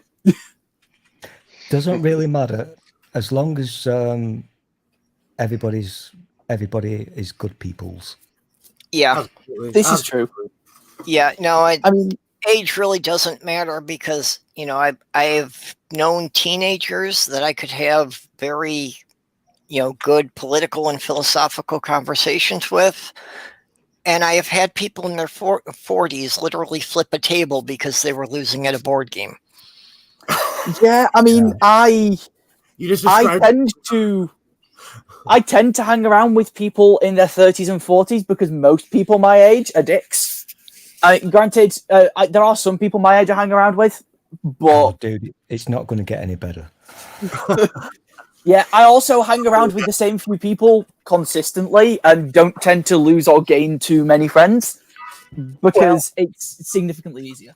Okay, the big difference of being an adult as opposed to being a teenager is you wind up having a bit more control over who you spend your time with. Yeah. As long as you're still in school, you're kind of stuck with the people they put you with. I have successfully escaped that, and I'm slowly removing people from my life who I don't want there. Well, You know- and that's the thing, is just being able to take control of that. And unfortunately, a lot of people never do that. Even as adults, they never get rid of people that really add nothing of value to their lives. I've noticed that a lot of people seem to have very little self-awareness of that sort of thing. I refuse to hang out with people that bring me down or are angry. I refuse, especially emotional vampires. Can't do it. And Can't- our society has normalized that because, I mean, if you look at, any TV show, especially sitcoms, there's always some character in there that is like marginally evil. And I'm always wondering, why the fuck do these people even talk to this person anymore? If somebody was habitually evil where I'm from, they would get beat up. I mean, it is to the point that, like, yeah, but you always have this like group of 4 friends, and there's this one character in there who's really rather scummy. Like the and I'm always wondering, why would they tolerate him hanging around all the time? I mean, I frankly don't understand why most of my in real life friends tolerate me, because I am a dick, but apparently they enjoy the company. Also, my dysphoria is reduced, so I'm turning my camera on to say hi. Hi. Okay, Sam, Yay. Microraptor's asking how old you are, but I don't know if you want to be specific. No, Yeah, I'm 18. You bunch of dicks. Sam's turned his camera on. Say hi. I'm 18. This would have been my first year at uni, but I chose not to go because I could see COVID fucking everything up. That was a good call. So instead, I've stopped and started my own software business with my dad. Awesome. And maybe I'll go next year, maybe I won't. Just to be clear here, Live your life. just to be clear here, when you say with your dad, you mean his money. No, I mean, he's writing the server-side code, and I'm writing the app front-side code. Mm-hmm. Don't be a dick, Stu. I will be a dick. Until I get this shitty camera sorted out, I'm going to be a dick. Listen, Software Sam. Wait a minute. Now I just had to buy a Chinese shitty webcam for 20 quid, so screw your business. Stool. Now it's about the camera. What has been your excuse for the past year?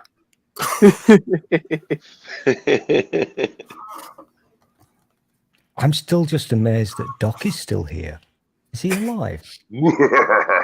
Still looking fierce with your... Dude, Doc, you need to share the secret about these magic cables. Well, totally I plugged magic. them in to the device, and the device continues to function. What kind of cables are they? Just some 10-footers I bought at Walmart. Awesome. They're just USB cables. I got a 10-foot HDMI cable so I could put my television above my head. So I feel like I'm at a sports bar. Oh, I love the nerdy talk. That's actually the layout I'll show you my going for cables. here. When I get my new computer set up, it's going to be able to do multiple monitors. So I'm going to have the main one straight ahead, and then I'm going to mount the second one just above it at an angle. It's awesome when you can like sit back and look up and see yourself. But it gives me vertigo with my microphone, so I come in a little bit closer. That's fair. In theory, I can have multiple monitors, because I have like 3 or 4 monitors in that wardrobe there, but I don't have them set up. During the beginning of the pandemic, I had just this computer, and That's his as porn wardrobe. the weeks went on, I added more computers. Basically any electronic I have. I rewired this entire room. Fair. I just had it being bored. So now there's like an outrageous amount of monitors in here. I don't even want to admit it. I'm That's lucky. fair. I'm lucky. I need to set it up yet, but I also obtained this. Ooh. God, I'm still doing that damn thing. Looking at the screen. 'Cause that helps. Yes, but yes, I I can't see what it is. it's a soundboard, and so it's for podcasting specifically. But I'm going to get that set up, and hopefully once that's set up, I'll be able to use it properly, and I'll actually be able to use this mic as well. Need more Yeah, info. that was my thought, was that if I had one of those, it would just be one more thing that I need to learn how to use. It's like this. I'm trying to hook this one up, but I have a ton of I have too much technology. I have too much technology. My dad has been in tech for the last 20 years, so I don't think I could help but be heavily involved in technology. Well, and that was the first reason I had to build a new computer, is because I got a rather nice boom mic and my computer refuses to acknowledge it exists. Oh, wow. That's what's Can happening. I just nerd out a little bit more? But I didn't see what you were waving in front of the camera, Sam. It's a soundboard. Okay, I'll try again. I didn't see what I was waving in front of the camera, Sam. Hold on here. Dude, look at this. Yeah, Sam, put it up and I can Okay. highlight you. Yeah, can you There we make go. it? Oh, nice. Oh, it's a road as well. Yeah. Oh my gosh. That's cost you a Yeah, pretty and penny. it takes 4 inputs, a Bluetooth, and a phone. That's nice. So yeah, that was not cheap. No, it would not have been cheap. No. No, but my dad wanted to get me an early Christmas present, so That's awesome. That's cool. That's very cool. I'm impressed. yeah. So now the thing is that because it does podcasting as well, I can record podcasts on it. So I can collect a few mates who have mics, or get a few mics and collect a few mates up, and just sit down somewhere and just record, and we can social distance so long as we have either wireless or decently long cords. Nerdy Rodent says that none of us are nerdy enough. None of us are nerdy enough. One of my I life wish I goals. could kind of highlight am. these comments, but One of my I life kind goals of is to am set up a nerdy nerd cafe. So That's what I this. am nerdy enough, definitely. I've never. I want Sam to type what the model of that machine Okay, is and somewhere. I am it going is. depending on you nerdy people, because I'm waiting for the last component from my new computer to be delivered, and then I've got to assemble the thing, and this is causing me massive anxiety. I can believe it. You'll get help.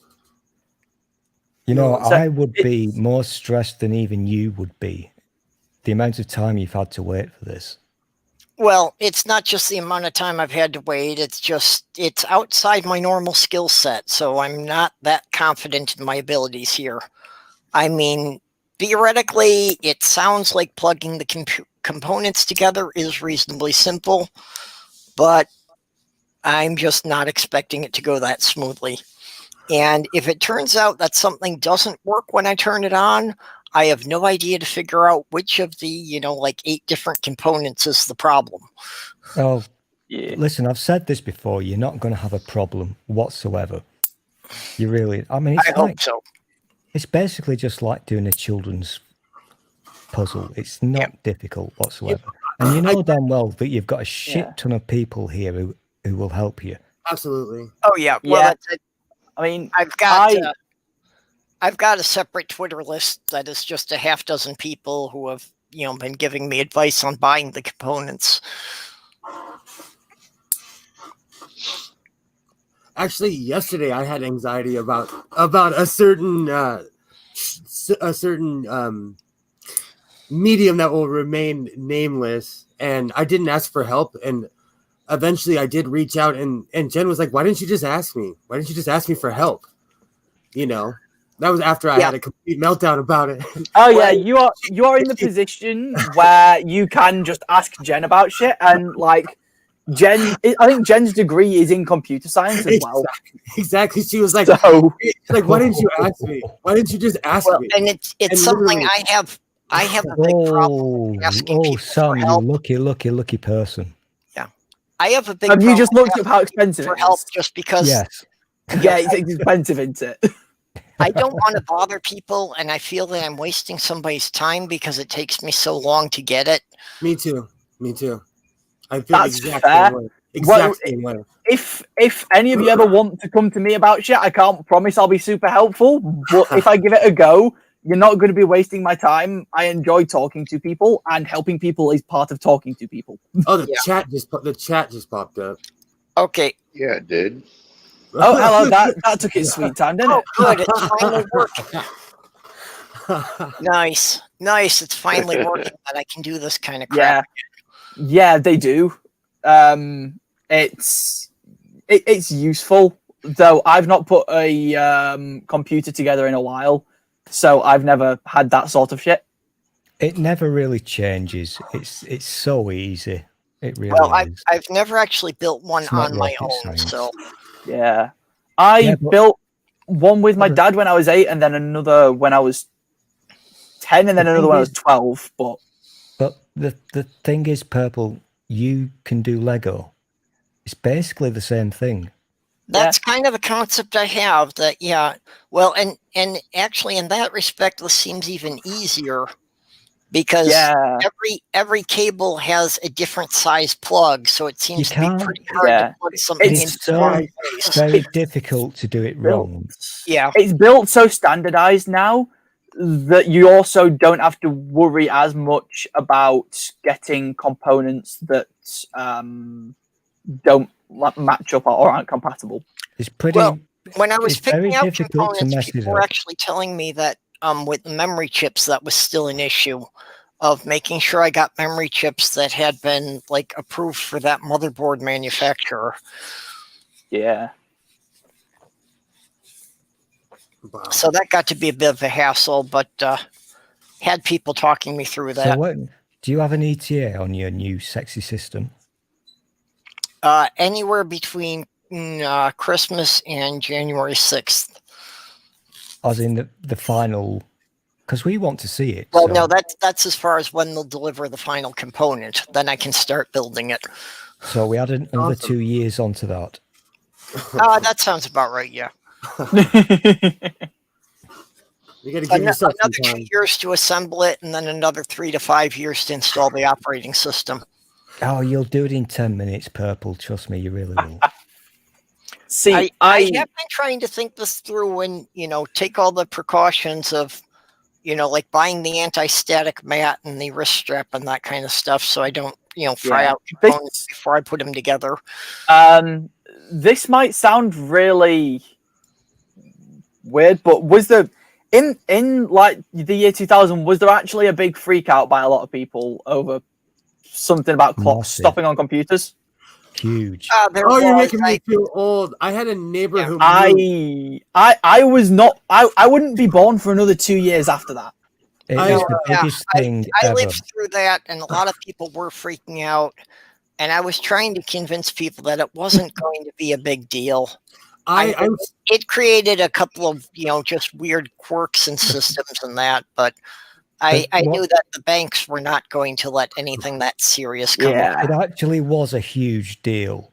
I knew someone that moved. It didn't go wrong. And the reason that it didn't go wrong was because millions and millions of software engineers around the world, code monkeys, fixed it behind the scenes. It could have gone very wrong. I mean, this is not...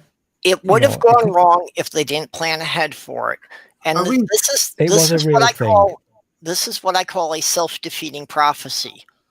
The very fact that so many people were scared of it actually got people to work at it, so the problem was solved before it happened. Exactly. Yeah, pretty much. I mean, I it's really funny because I don't. I say it's funny, but the earliest big freak out I remember that wasn't just some really local thing was the Charlie Hebdo shootings. Like, I was born after the 7-Eleven bombings, but I don't remember them. Wow. I remember them like they were yesterday. To go Because I back would have to been the like thing that- 3. just to go I back still in the can't believe we're car talking about briefly. Y2K. I can't believe we're talking about Y2K.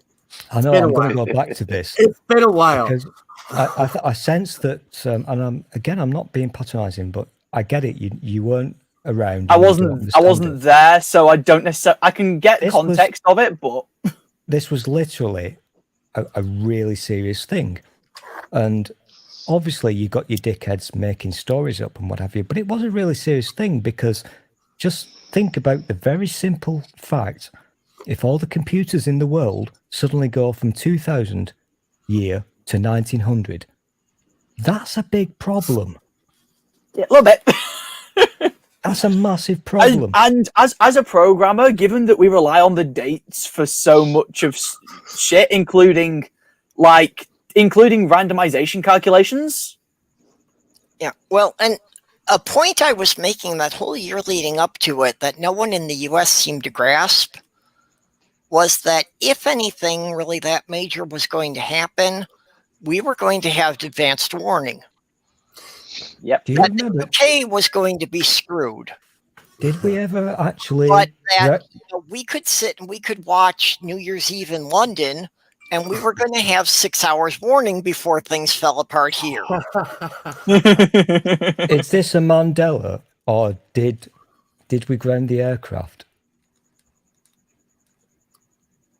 New Year's Eve or whatever, approaching 2000. Did we ground all the aircraft? I can't remember now. Now that When you said say it, that, and now I think there exactly. was something about that they wanted to make sure there weren't aircraft flying actually at midnight. I knew people that moved to Montana, and I'm friends with them on Facebook. They still live in Montana. They basically moved somewhere where they could have their guns and have space in case something happened. Yeah, and they still live out there. I think as So far as I found an article that says that from at the time that says many airlines planned to keep flights grounded or are planning is the context of the article. So it sounds like people genuinely did that. Yeah, I think that a lot of airports were concerned that it was a really something big might deal happen at the time. to the I mean- ground navigation control. What you've got to remember is this wasn't some kind of modern day, like now, conspiracy nonsense. It was a real concern Yeah. based on real facts. Yeah. And- Mind you, mind you, actually, I've just remembered a big freak out that I do remember before the Charlie Hebdo thing was in 2012 when everyone was going, it's the end of the Mayan calendar, end of the world. And people freaked out over that shit. Yeah, they do that every year.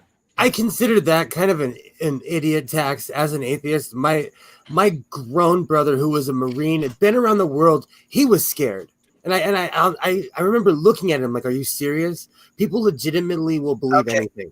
People, we need to be scared. The Mayan calendar was real. The stone carver was dyslexic. It was supposed to read that it will end in 2021, not 2012. Actually, I always consider that BS. there is in fact a thing where our dates are actually 8 years off from the conversion to AD to BC. There was an 8-year gap. Yeah, Meaning that it would have been 2020 in reality.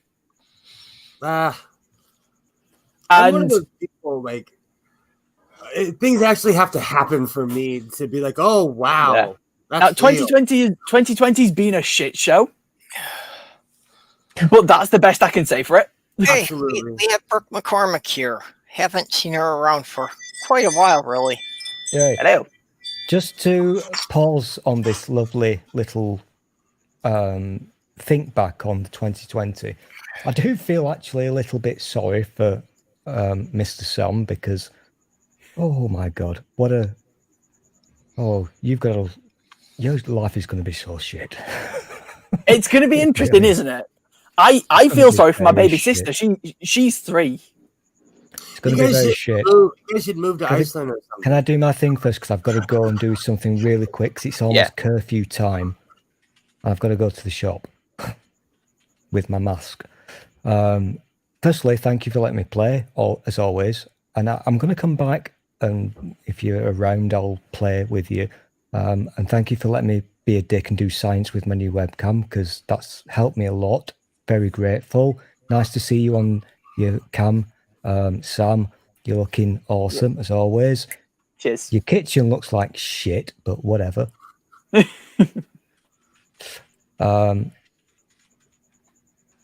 But I don't want to say that awful word or phrase 9/11, because you weren't around, and that's kind of when things went really, really messed up in the world.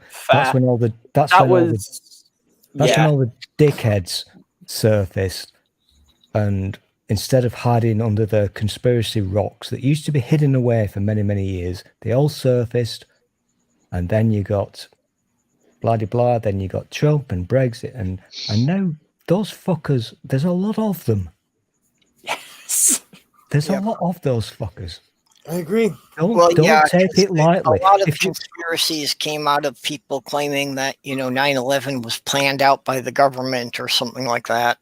It used to be doesn't make that sense. these people were so kind of in their little hidden away places. Yeah. You could just point at them and laugh.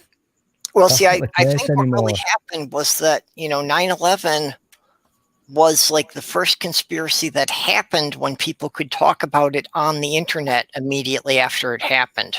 Absolutely. Yeah, I mean, I was conceived just a little bit before 9/11 and then born after it. So it is like that. It's funny because no one ever taught me what 9/11 was. I had to use the internet to work it out because people wouldn't talk about it. Normally with these conspiracy things, that it would be a couple of isolated people ranting about it, and it would only be the people in their own town who would hear it. They would never know that there were other people that were doing the same thing. So the internet let them all join up together. You could also replace that word town with little isolated places on the internet, because before social media, these people existed. Yeah. But the masses didn't get to see them. Yeah, but they'd have like an obscure website that no one read. And now exactly. And now everybody it's everywhere. Exactly. And, now thanks largely to YouTube, that they could talk about their weird conspiracy theories, and they would get thousands of people seeing it. So true. YouTube is a tool that they use, but the most dangerous things, well, the most dangerous thing is Facebook. The shit that I've seen today, I don't use Facebook anymore. I gave it up about 5 years ago, but somebody will share a screenshot, and the shit that those people believe is just through the roof. It's insane. Most of my family are those ones who post those minion memes. That's worse. Okay. My family posts religious Catholic memes. I have found something useful for Facebook. That I have members of my family who are preaching at me, who seem to be unaware that I only check Facebook about once every 3 months at this point.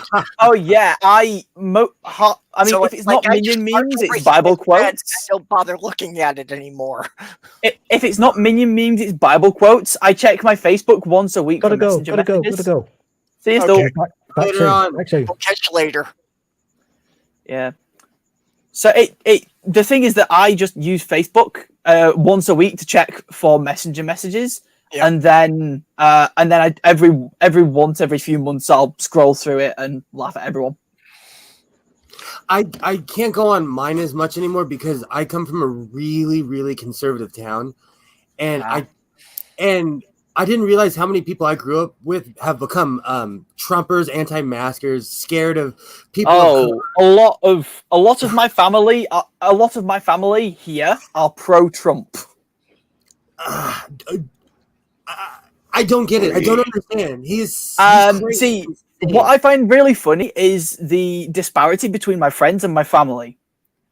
My friends, my most conservative friend is a centrist, and I mean actual centrist, not what you guys call centrist. Let's put it this way: Bernie Sanders is right wing. Well, Bernie Sanders here would be a centrist, but Bernie Sanders, actually, if you look at the whole thing overall, is right wing. Just it depends on which direction you're looking, but I agree with you. I would never call Bernie right, but yeah, that's the problem in America. Our left is like, well, yeah, you guys don't have a left. no, that's the problem. In the U.S., we're left with the choice between right or extreme right. Yeah, pretty much. Like, I would consider, Bernie to be more of a centrist. Like, we have a socialist party, and they are barely left. For frame of reference. Wow. Like, they say they're socialist, and they are, but the things they're pushing, because they're incrementalists, are not yet socialist. So they're getting there eventually. Yeah. I mean, I use the term chaos leftist, which basically if it's stable and supports people with their base needs, I am happy to hold that position. And so that kind of results in the furthest right position I will hold is social democracy.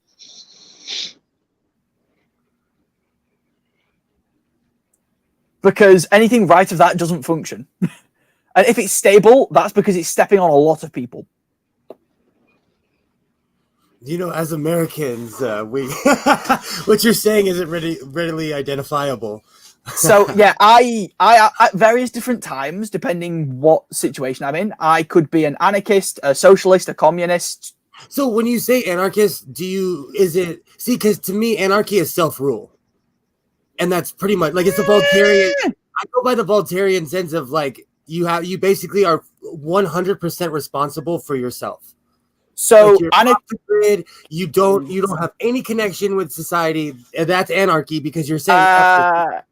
No, not anarchy is the concept of anarchy is basically opting into society and having the concept of anarchy is that you do not have to accept social setups that you don't necessarily want to, but then you don't get the benefits from them.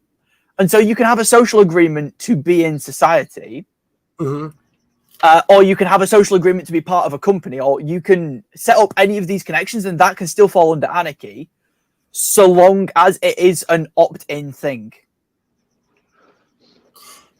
In this book, it's Noam Chomsky kind of breaks down what I believe he calls Voltairean anarchism, but to me, it's just going up.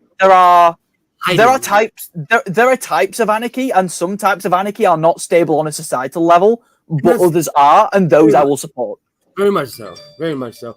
I'm about leaving people alone. Yeah, that's my thing. That's fair. I quite like certain forms of socialism. Like, if you take syndicalism and overlap it with social democracy, I will take that because everyone has their basic needs met. And we have a decent way of making sure that the proletariat aren't being exploited for wage labor. And people are then part of the companies they're running. And yeah, the fact we have capitalism is one of 3 or 4 big bugbears I have. Another one being the way that everyone in the West votes. I've benefited from capitalism, so I can't speak on that. I'll be honest, I've benefited greatly from capitalism because my dad is middle class. I grew up middle class, and but the problem that I see is that people in the upper middle class and middle class don't share the wealth, so to speak, because they're just passing it around to the people in the same class, and it eventually comes down. you know. Yeah, and trickle down economics doesn't work because it doesn't trickle fast enough. No, and it's I simple. am Like if I get a $600 check, Yeah. I'm gonna put it in the bank. Yeah, like I mean I think I would lose some leftist cred with a lot of people for this, but I'm actually okay with there being millionaires. I just don't like the fact that there's billionaires. I think you should be able to enjoy the fruits of your labor, but also the problem is in our society, like where I live, Yep. there's really no discrimination. It's more socioeconomic. So if you can't afford to live in my neighborhood, people will notice, or they'll say things like, "Oh, I saw a certain car driving down the street." Like, but it's Yeah, never I mean, based on race. It's based on how much money that you present. You know. I find that as well, and despite the fact I've grown up middle class and that this business that I'm starting is potentially big, it's not can't be massive, but it will potentially be relatively big, like in the 7-figure range. That's not a bad thing. That the fact that there is that means that stereotypically people would expect me to be conservative, but I'm not. I am about as far away from conservatism as you can get. I don't have a problem with millionaires per se. I would like to support the idea of wage caps. That within a corporation, you know, the person at the top of the mound shouldn't be making more than like 20 or 30 times the amount of the person at the bottom. I agree with you on that. That makes sense, and I think a big part of introducing those rules, because those are hard to regulate, might just be unions. Well, see, and that's the thing, that I think things were a lot more equitable when we had strong unions. But in the U.S., I think if you had been destroyed. Exactly. I think if you had, I think destroyed in this country. I think in an ideal world, part of that has been the union's own doing. I agree. Yeah. The traditional trade unions, the union stewards, the people that were managing it, were members of the union. Yeah. And somewhere along the line, like somewhere in the 70s and 80s, they started outsourcing the unions to be managed by someone who wasn't a union member. Yeah. And that's where things went wrong, because then you just created another level of management who was willing to sell out for their own advancement and didn't really care what happened to the workers on the factory floor. So I'm of the view that unions should be brought back, but eventually we should get to a point where unions are part of regulation, and that a company, either even not even necessarily above a certain size, but companies that are even, for example, bigger than 30 people or whatever, must then have a union. Because everyone must be part of the union, including the CEO, because then they are all subject to the union's rules. Yeah, but what's stopping the CEO from? Well, the CEO wouldn't then necessarily be allowed to be in charge of the union. I can see it from management side, where they could just be like, okay, I'll just claim this much, even though I'm making 10 times more than what I actually am, you know? Well, I'm really, very much for a form of socialist capitalism, because, I think really it all kind of goes together, of the employees being treated like crap and the products they make being shit. All kind of goes back to the thing of, if it's just a job, nobody cares. If the employees aren't really invested in the company. That's why I like it.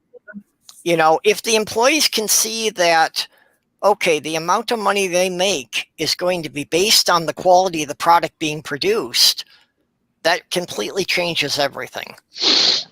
And that's why I like syndicalism, is that it is the idea that people would own a bit of the company and so be invested in the company, and they would see the whole system as the better quality of the product, the more they're going to have of expendable income and what have you. And on my top of fiance that, was very directly involved in a situation like that, it had been a family-owned company, that the founder had died, the kids had no clue what they were doing and running it into the ground, and the company was on the verge of declaring bankruptcy, and she organized a movement for the employees to buy the company. So Wow. then it became completely an employee-owned company. Okay, so was it And effectively a worker co-op then? years, it completely reversed its course, and it was making a nice profit, and it was getting government contracts. That's not bad. That's Wow, awesome. that's pretty good. And this is something I will say here. I won't say to most people in my real life because most of them are far too Christian. But a life goal of mine is to set up effectively a witchcraft cafe / shop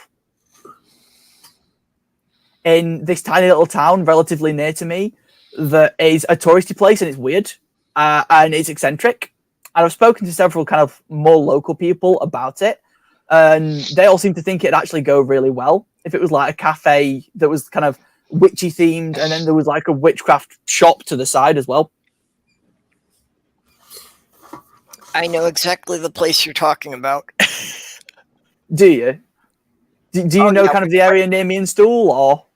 No, I mean the same type of shop in Minneapolis. I see. I was about to say we have one in Hollywood like that. Yeah.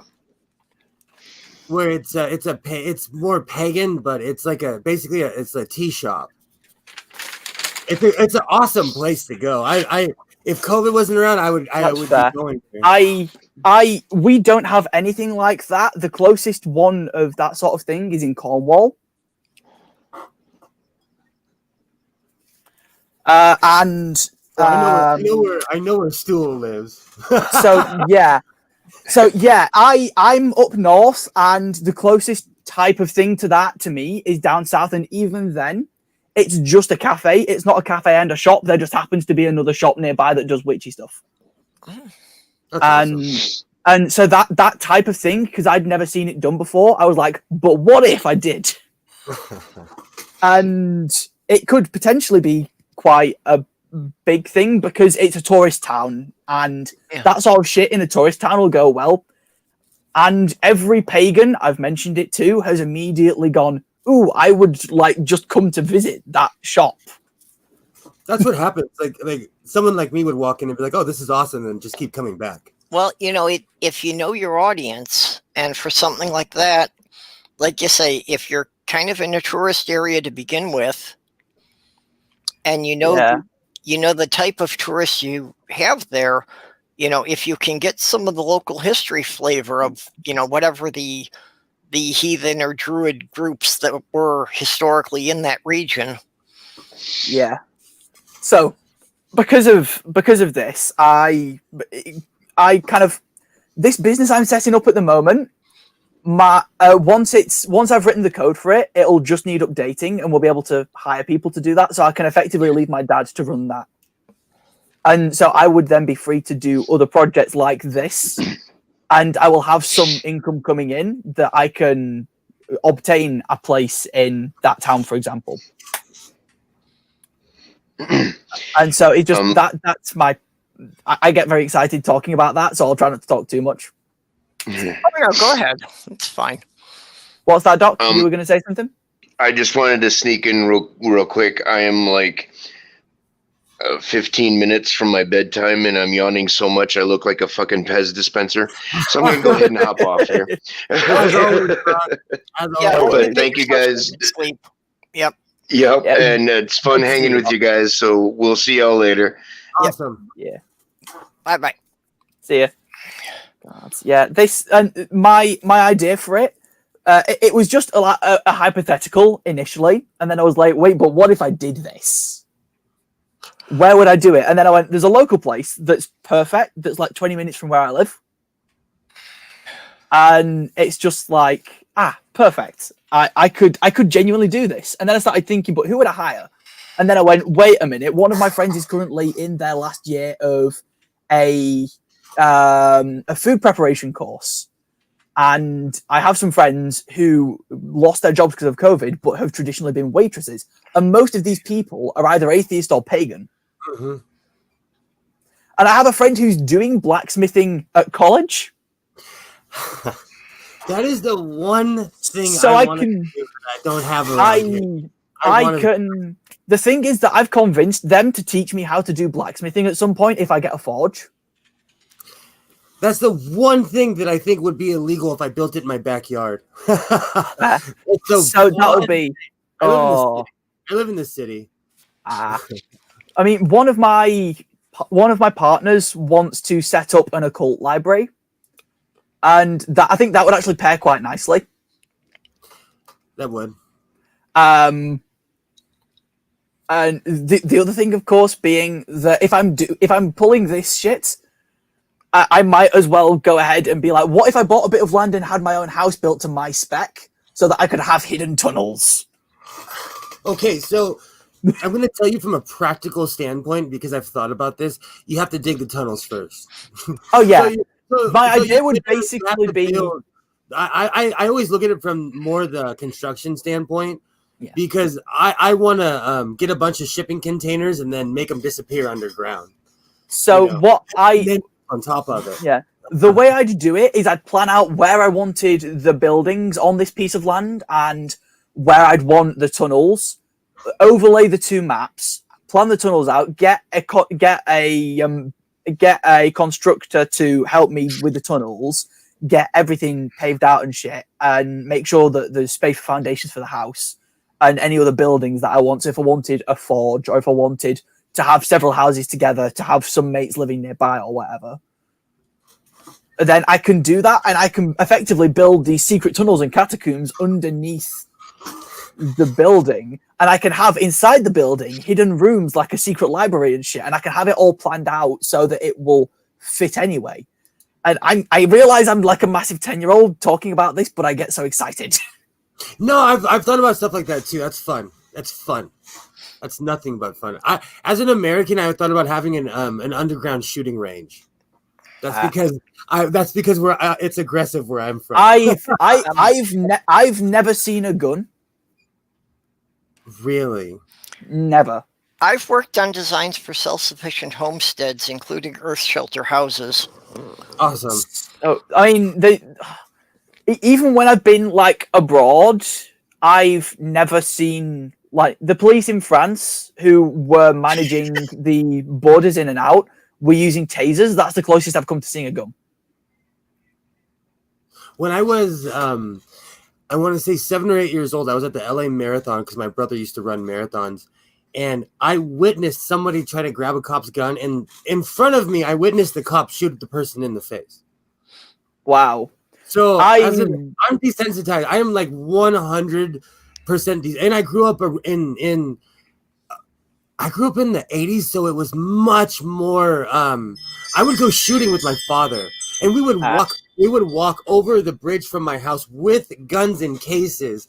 You would go to jail now for doing that. So, you know. Yeah, no. I know that I know that my dad has an air rifle, and I did actually once shoot an air rifle, but that's not an actual gun, is it? So no.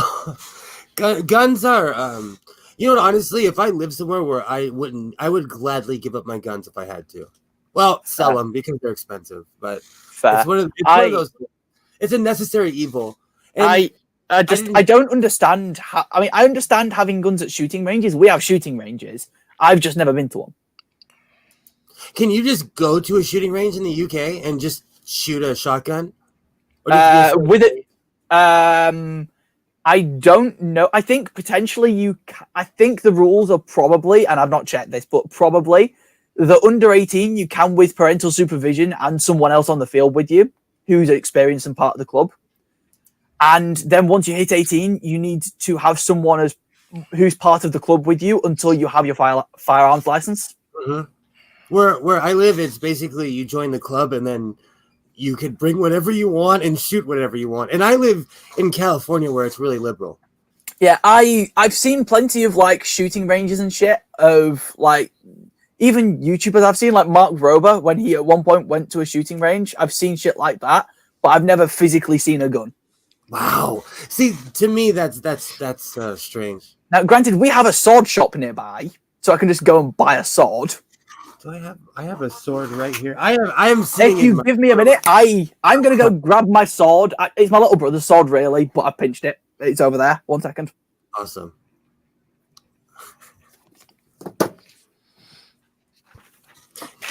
What are the gun laws in where you live, Purple? Yeah, well, you know, across the U.S. things are pretty patchy anyway. But yeah, I grew up. I was used to people having hunting rifles. That was no big deal. Exactly. Me You too. know, I really, yeah, I've known a few people who had handguns, but you know, not much. I've never been to a shooting range.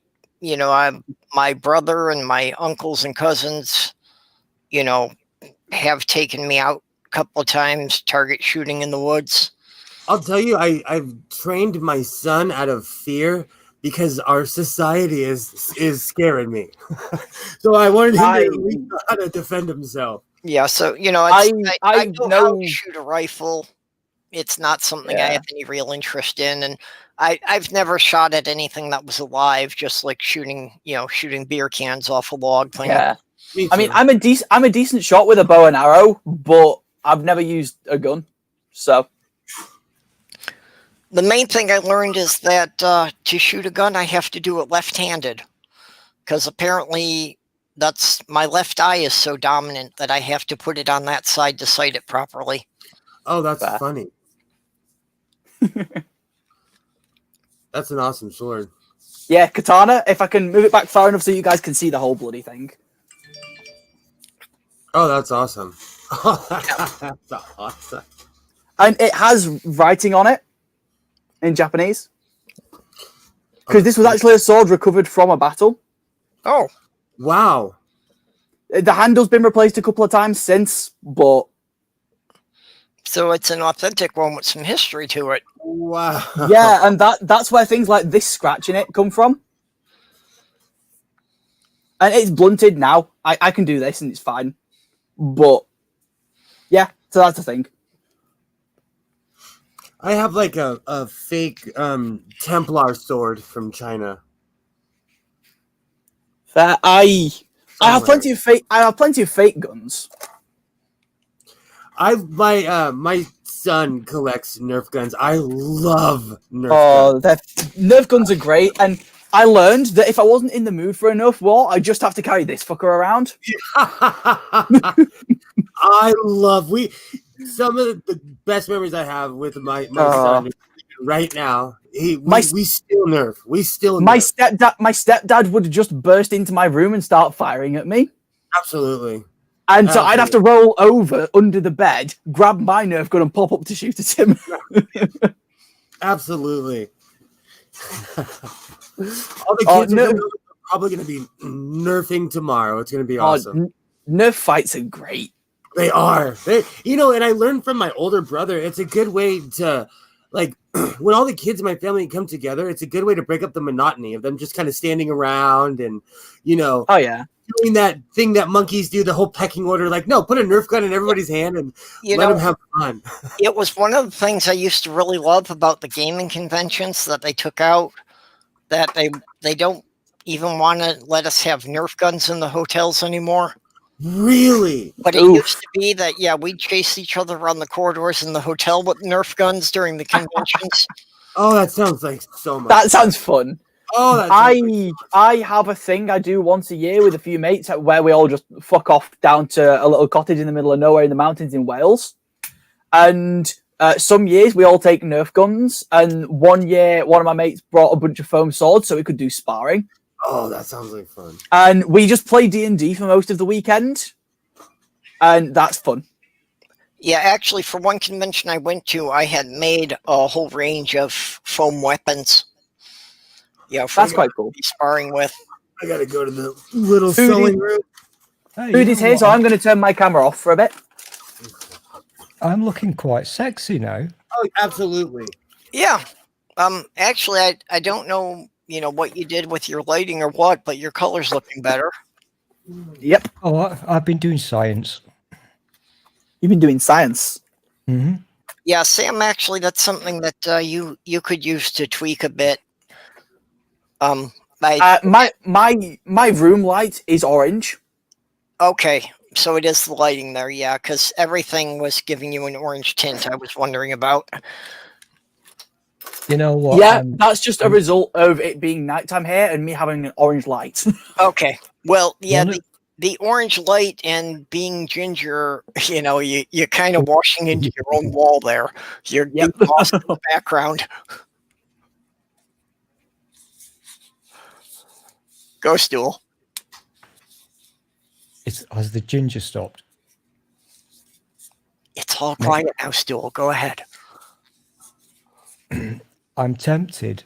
As my Patreon thing, or Patreon, if you like, still hasn't gotten final approval. Oh, Which I'm annoyed about because it's now been over a week for the final stage. yeah. And yeah, I guess they're busy, but it would have been nice just to maybe get $1 per month from some idiot who's willing to watch my nonsense. But whatever. Things always tend to go wrong at Christmas. You'll learn this when you're older, Sam. They always tend to go wrong. I already know it. Oh, shut you. You've got your nice toy to play with. Oh yeah, but something is going to go wrong. I mean, granted, this year what's going to go wrong is planned because I'm going to come out. But your we'll see. version of wrong is, I've not got the correct cable. My version of wrong is being kicked out of the house, actually. But you'll You'll be Yeah, fine. that's pretty serious. You'll be fine. You'll be fine. I know it. I can. Yeah, I'm sending I'll be the right. vibes. Yeah. You'll be fine, Well, my friend. I You really- but yeah, I have. I'm perfectly comfortable that things can't go too wrong. Yeah, you've got to know your own situation and the people you're dealing with. Yeah, I'm going to go back to what I said before. If you've never watched it, watch The League of Gentlemen. Watch the whole damn thing, every episode, because it really does make me think about you. That's very creepy, but you know what I mean. Yeah, I get you. And that it is a show I think I've probably had recommended to me a couple of times. So It's that might be hilariously something. I honestly don't know if it stands the test of time. To me, it does, of course, because I watched it the first time around. I don't know if you youngsters will. I don't know, but it is. We shall see. I can handle watching a lot of older stuff anyway. Just by virtue of hanging around with older nerds. So much, yeah. Like Riemann, he's such a fucking nerd. Look at him in his little boy den, smoking his pipe and playing with his old I have MacBooks. my fancy boots right there. Yeah. Yeah, it looks like I've lost my window to go out. I think I might accidentally be asleep when it's time for Will and Jen's Christmas Day stream because I think they're just weird. I think they're massively weird. We are weird. Admittedly weird. Still, they're willing to be in a room with us two. They're weird. Yeah. And to be fair, they don't mind our accents. Yeah. I keep saying I would not use normal to refer to anyone I consider a friend. They can't understand our accents. If someone called me normal, I wouldn't consider them a friend. When do you get to play with your new toy, Sam? Do you get it on Christmas Day, or have you been playing with it already? I've not set it up yet, but I have the software installed to sort out the firmware. Awesome. So you're ready to go, but you've not played with it yet. Yep, that's the plan. And Good then at Boxing Day, I am going to be using it to record my next video because I was going to do it this week, but I ran out of time. Cool. Okay, for you guys over in the UK, does He's a lucky Boxing Day kid, actually he have is. anything going on these days now? That tends to be the day that everyone sees the family members that didn't get invited on Christmas. Okay. So you actually acknowledge excommunicated people on Boxing Day. Is that what happens? Somewhat. It depends on the family, I think, but within my family, yeah. Like my Uncle Neil, who no one really talks to because he's gay, people will send him a text on Christmas, after Christmas on Boxing Day. So you shun the gay uncle or what? That's I wrong. want to clip is that wrong. fucker. I want to clip that fucker. What's he called? Uncle Neil. Uncle Neil, who nobody talks to because he's gay. That is Yes. so. Genuinely. You know, in my family, Neil would be in the kitchen helping make food. And in fairness, Neil also has the personality of a sponge. Okay. You gotta take people for what they But- are. I try not to judge. But like, whenever people talk about Neil, the defining characteristic that always comes up in every conversation is the fact that he's He's gay. gay. What does that have to? Hey, the I've sky's really blue. got to and visit your gay. village So, someday.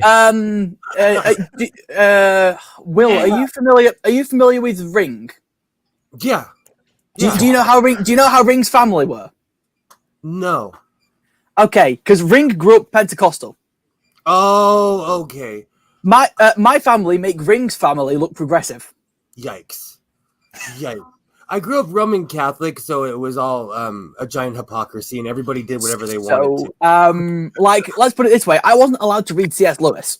Wow.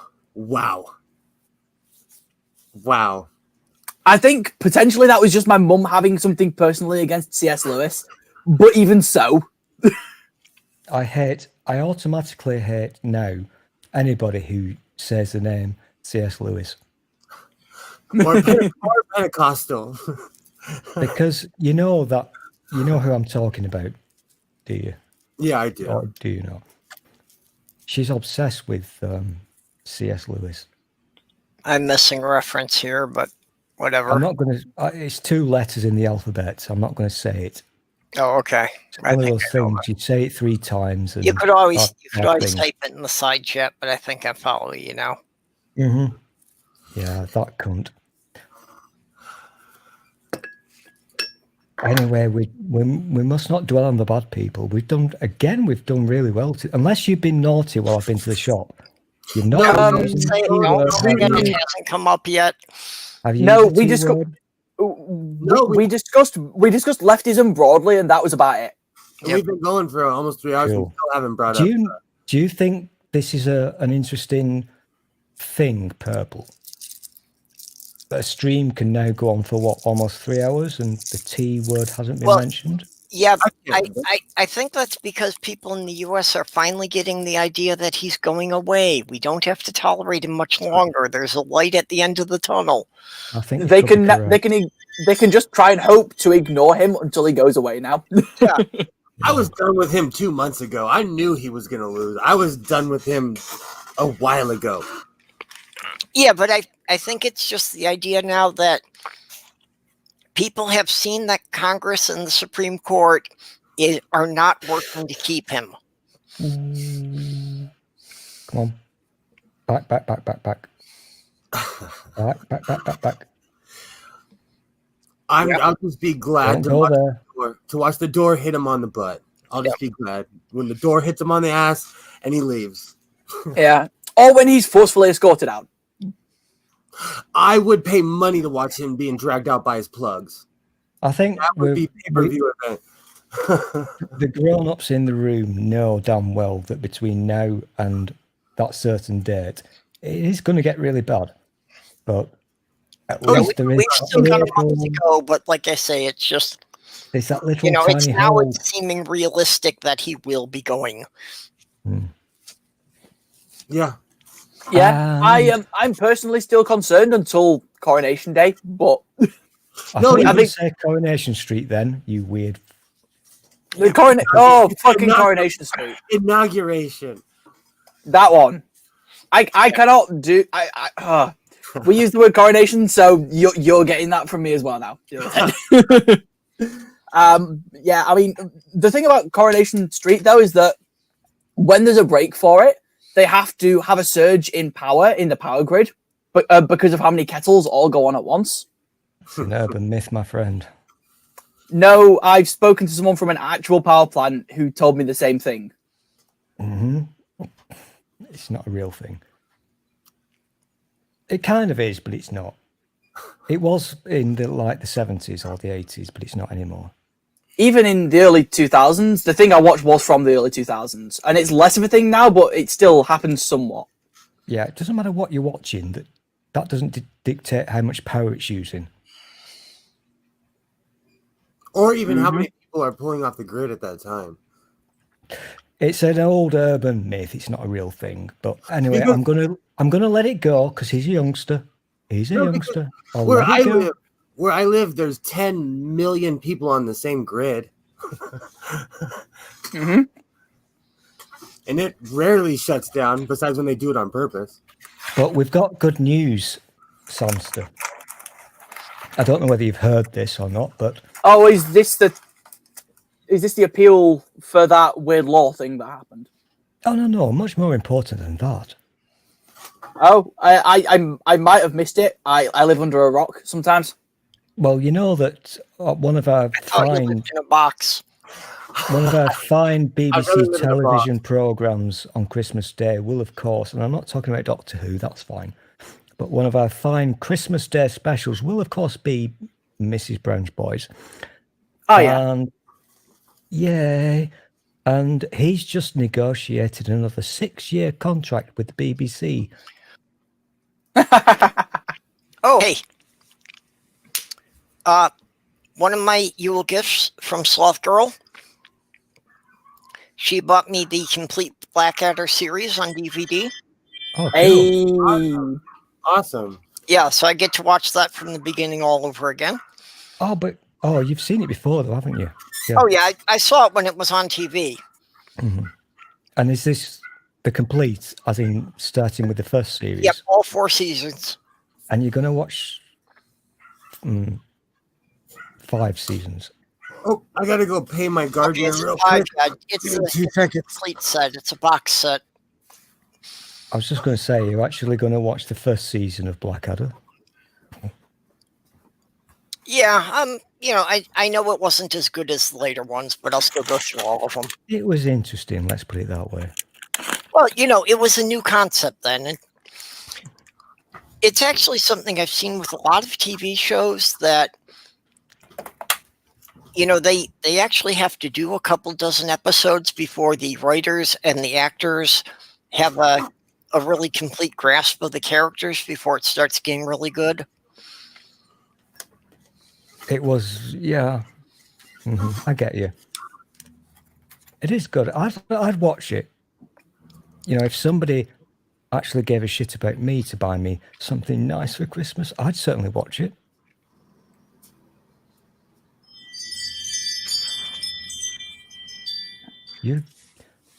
Your text noise really fucking annoys me. Oh, I got a ring and I have to adjust the sensitivity on it. I had to pay my gardener. I kind of love and hate the ring. You keep saying these things, dude. I'm not clipping this. I have to get some unique rings for my cell phone. Stop saying rings. It's a doorbell. It's a doorbell with a security camera, and it's the most annoying thing I've ever owned. But my doorbell died, and it was cheaper than getting the house rewired or doing it myself than rewiring the house myself. So I bought it. Samster, are you doing anything for Purple's Christmas extravaganza? Are you joining? Or doing something? I will show up on several of them when I'm not being forced to deal with family members. You should. You're invited to come on with Jen and I. Cheers. So the ones that are Christmas Eve, I think, are starting relatively early. I'm trying to think now. December 24th. 11 p.m. is plenty early for me to be joining at least Purple's stream. And then I'll be up stupidly late because I always am. And then when I'm done dealing with family members on Christmas, I'll probably come back and rejoin him. Ours is kind of midday. Well, midday for me on Christmas. You guys yours is at a really stupid fucking time. I live in the second to last time zone on Earth. So everything is yours. Let me go and look at what time yours I actually thought it was begins. 4 o'clock my time, but it's 2 o'clock my time. Dude, I've spent so much time doing graphics for all this time shit. Oh, damn. The amount of work I put into this today. whilst waiting for my webcam. Yeah. Well, Amiga Nuts is back with us and chilling it out again. Awesome. Awesome. Yay. Hi, Amiga Nuts. Apparently, Amiga Nuts had been having problems with Google and YouTube for a while. That's why we haven't been seeing much of them. I can't see side chat, so can I just get because Amiga Nuts is the expert, so Amiga Nuts, how you doing? And for anybody who didn't see it, you should go to my channel and watch the awesome promo that Amiga Nuts made for us for the Christmas live stream. You know, it's only like a minute long. You know, but he's got everybody in there who's going to be hosting a stream. Yeah, it was awesome. Yeah, so I've just looked and it's going to be 10 p.m. Christmas Day, your stream, well, for me. Okay. So that is probably late enough that I will join, but we'll see. We'll be on there for a while. Fair. We'll be there for a while, so you're invited. Yeah, I haven't quite figured out how it's going to work. That, you know, at some point I'm going to need to be able to get some sleep in there, but you know, it's like I don't really want to be missing anybody's stream, and there's just no way to work around that. Yeah. When I show up in the evening, I will either have a story to tell, or I'll be significantly better than expected. Most of my bigoted family refuses to come around, so it's always a great Christmas. I mean, I had a thing the other day where I bumped into some street pastors from my nana's church, and that went interestingly because they didn't recognize me because they've not seen me in like 2 years. I wish there's people from. I grew up in a Catholic church, and this town is just small enough where I see people that I went to catechism classes with or something. It's always something. Yeah. But people are genuinely nice. I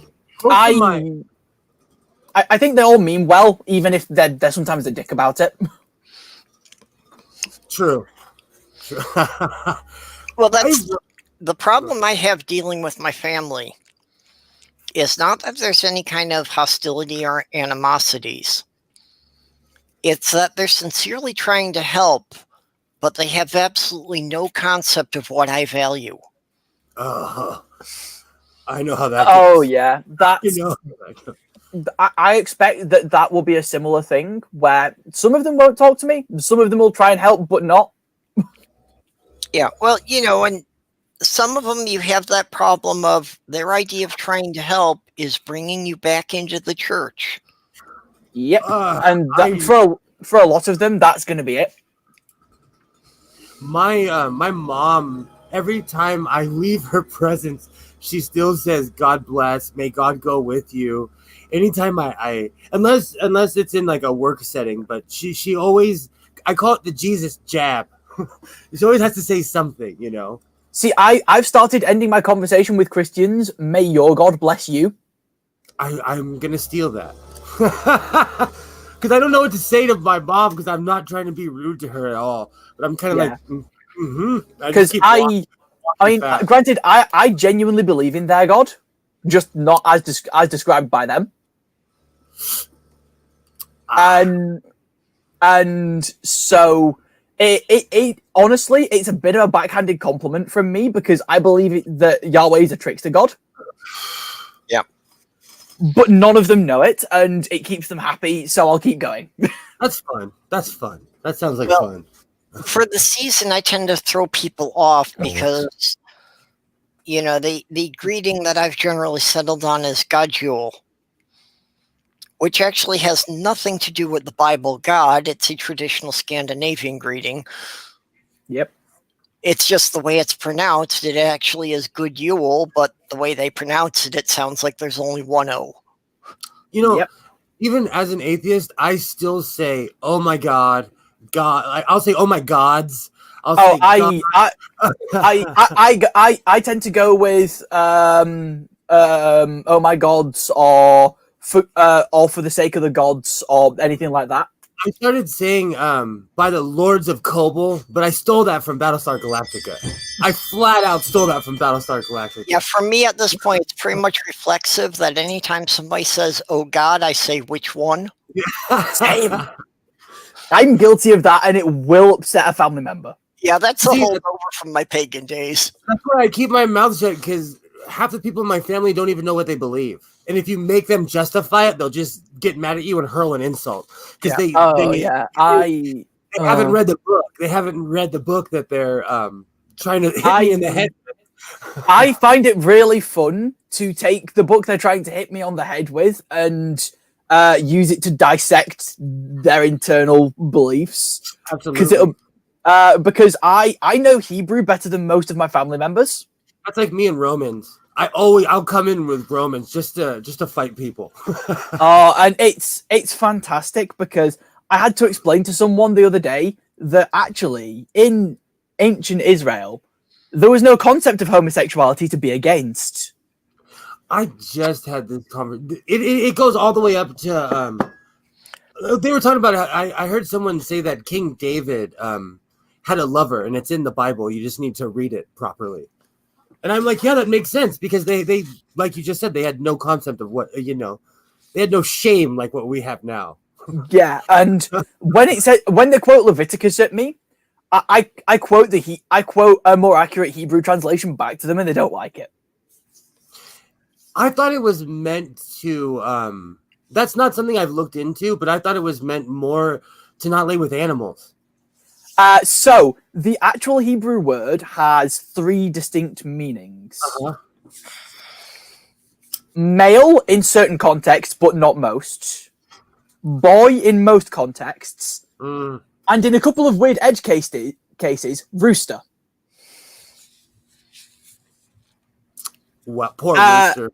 And so and actually the word that says abomination, the actual word means a religious practice not of Yahweh. People still act like that to this very day. So the actual thing is, oh, hello. Okay, Well, ding dong.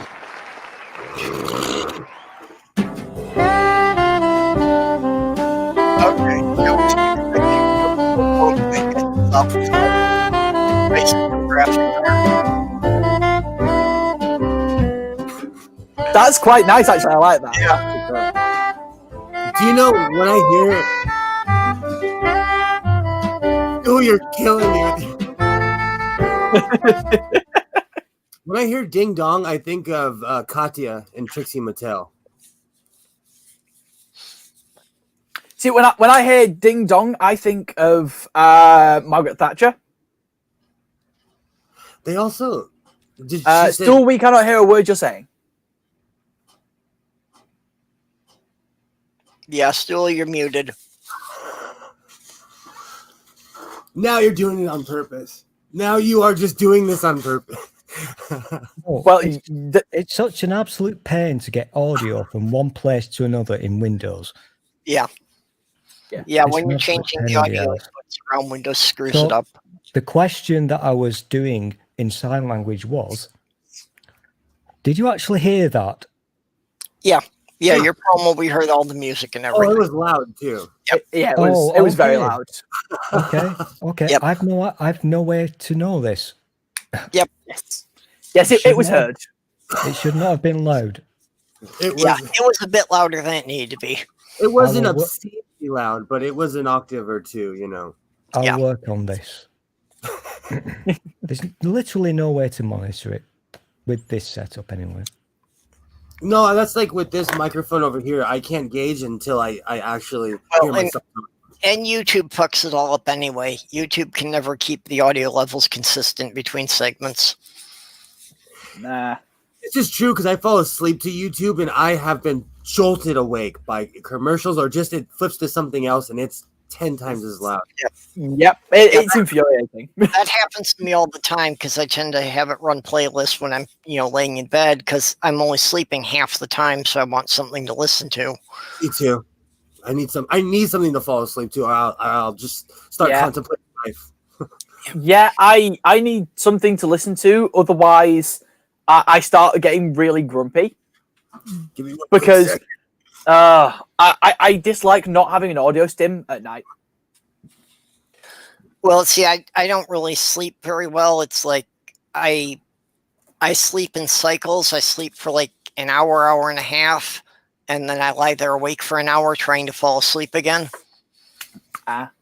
See, I'm weird in that I sleep for a decent chunk of time sometimes, and sometimes I sleep for like 3 or 4 hours. Yeah. But it will take me at least 2 hours to fall asleep. I have to lay in bed 8 to 10 hours to get 4 hours of actual sleep. Yeesh. Yeah. Sometimes I will fall asleep. I can sometimes fall asleep as early as like 2 in the morning, and I will not wake up until like 7 or 8 at night sometimes. I have no biological clock. I have no consistent schedule at all. It's completely Me random what neither. time I'll fall asleep. Same, and it's infuriating. Yeah, it's impossible to ever try to, schedule anything with anyone.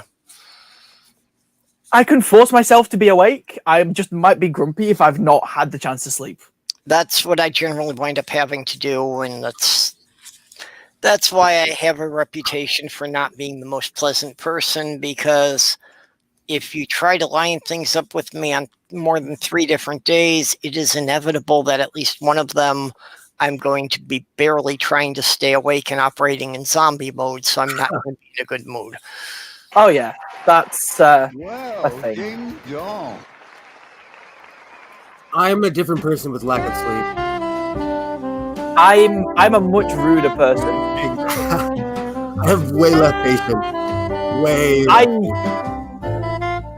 I quite frequently have. Okay, that was excellent, Stool. That was good. Yeah, the volume was just about the same level as everybody talking. Yeah, when I'm tired, I have significantly less patience. Like, I have patience with idiots beyond what is reasonable normally. But That's my everyday life. like I've been told by lots of my friends that they've witnessed conversations with my mum where, had they been stood in front of her, they would have punched her a minute in, and I would hold this conversation for an hour and a half. And then be like, I'm going to go now. See you, Mum. Bye-bye. I don't actually have patience. I have apathy. I just generally don't give a fuck enough to have a reaction to what you're doing. Fair. I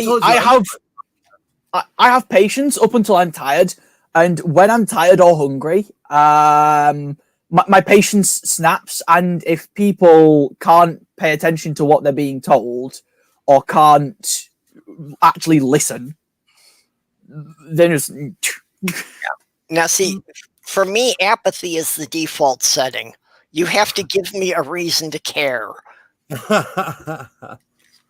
When people don't listen, it's a pet peeve. So I will tune that person. If I see someone's not listening, I'm like, oh, bye. I'm gone. A lot of people get pissy with me for listening, and it's so funny.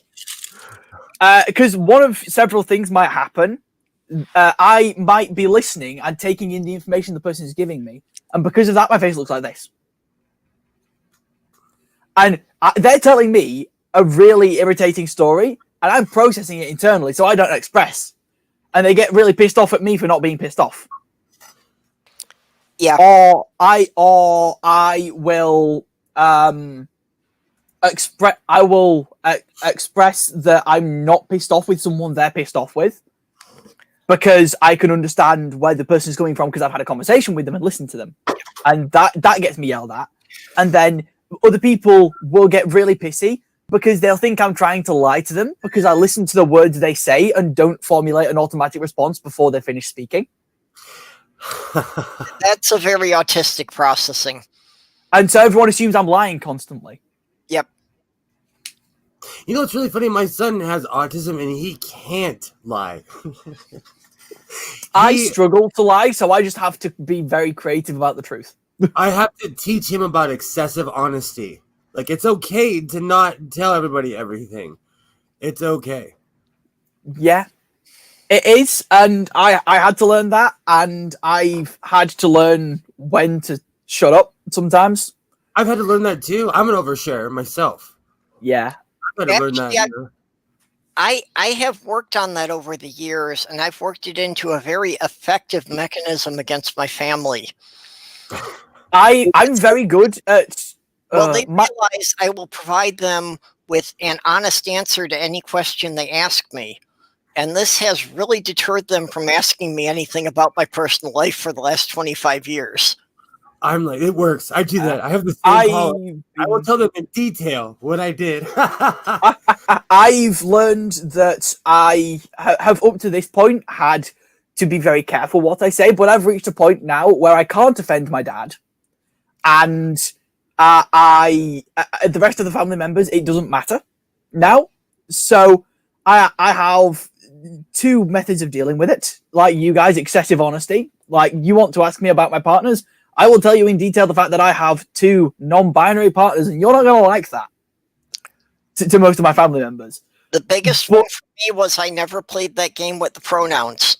I wasn't going to switch the pronouns around to make anybody feel comfortable. Nope. You know, and if they were actually going to start asking me about it, there were going to be he's and she's. Oh. They could not avoid the idea that I had been with both men and women in the last couple of months. Oh, I have permission from one of my partners to use he, him pronouns for them, specifically because it will annoy my family members. My family don't even acknowledge that there's a such thing as being bisexual. Okay, Stool, why are you accusing the ginger of lying? I know I'm in the chat. I'm in the chat.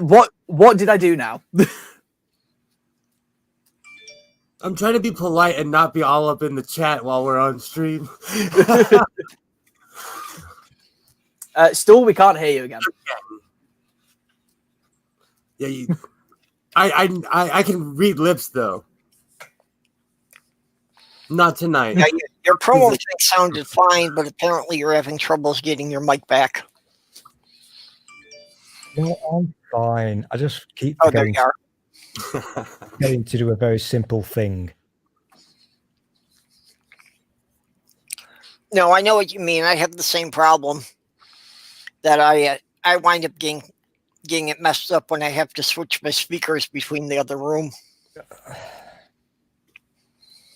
Fair.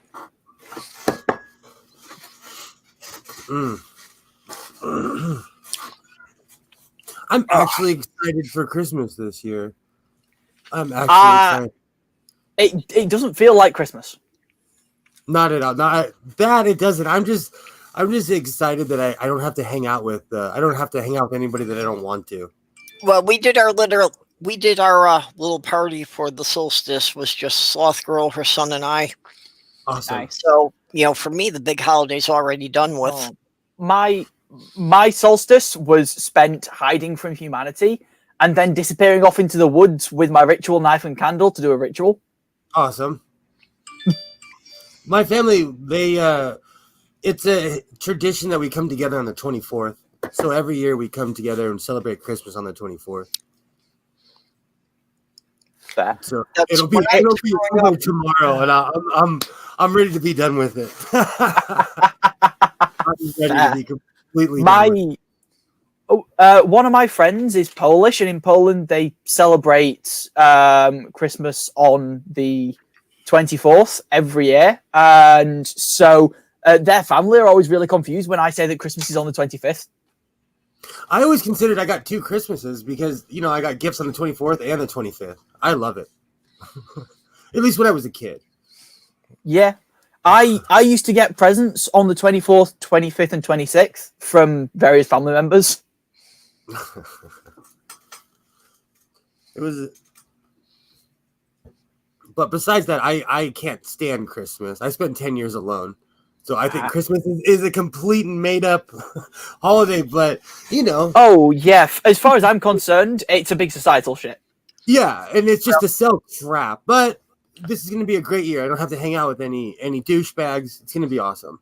Here's part of Excuse me. What? Excuse me, Will. Yes. You don't have to hang out with any douchebags. Are you? You invited me onto your stream.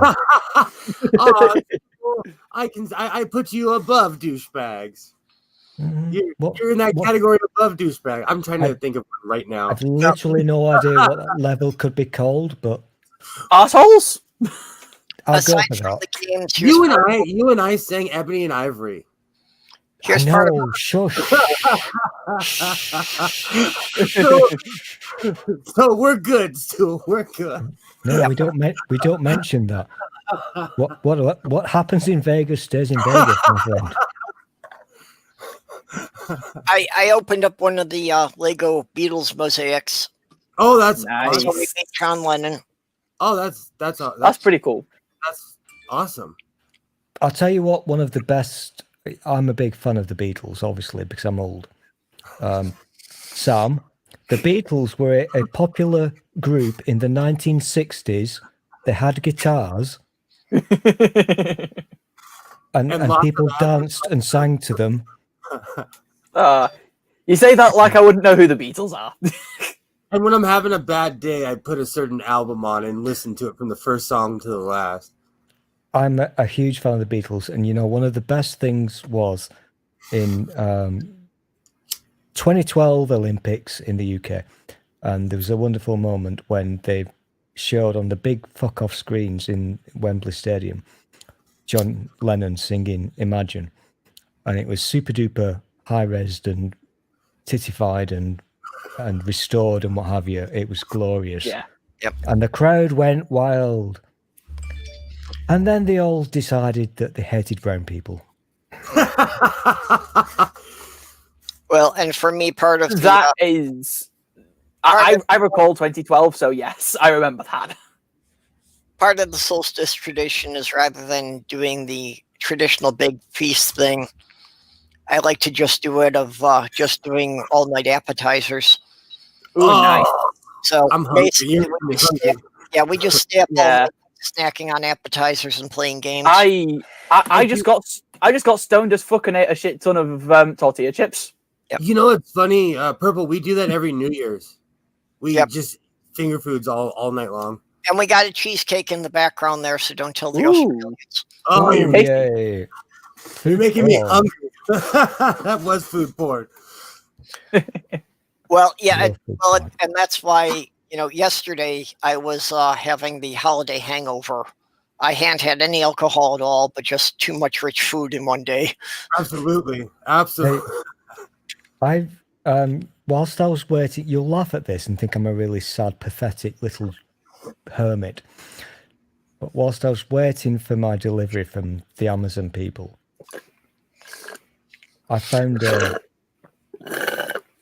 little note behind my door saying, "Going to bring you a hot meal tomorrow, and we're going to have a talk. So I'm not looking forward to tomorrow." Is it like the local vicar or something? Or I'm kidding. No, we don't have vicars over here. I mean, Sam has vicars, but in normal parts of the UK, we don't have vicars. They all died. Yeah, I mean, when the thing is that we still have a local vicar to the extent that when my stepmom died, the local vicar came round for dinner to check with the family that everything was okay and do condolences. Wow. And all that shit. And so that night I was making spag bol for more people than expected. Oh, spag bol, yay. Yeah. What was that? Spag bowl? Spaghetti bolognese. Oh, okay. Yeah, that went over the Americans' heads like a 747.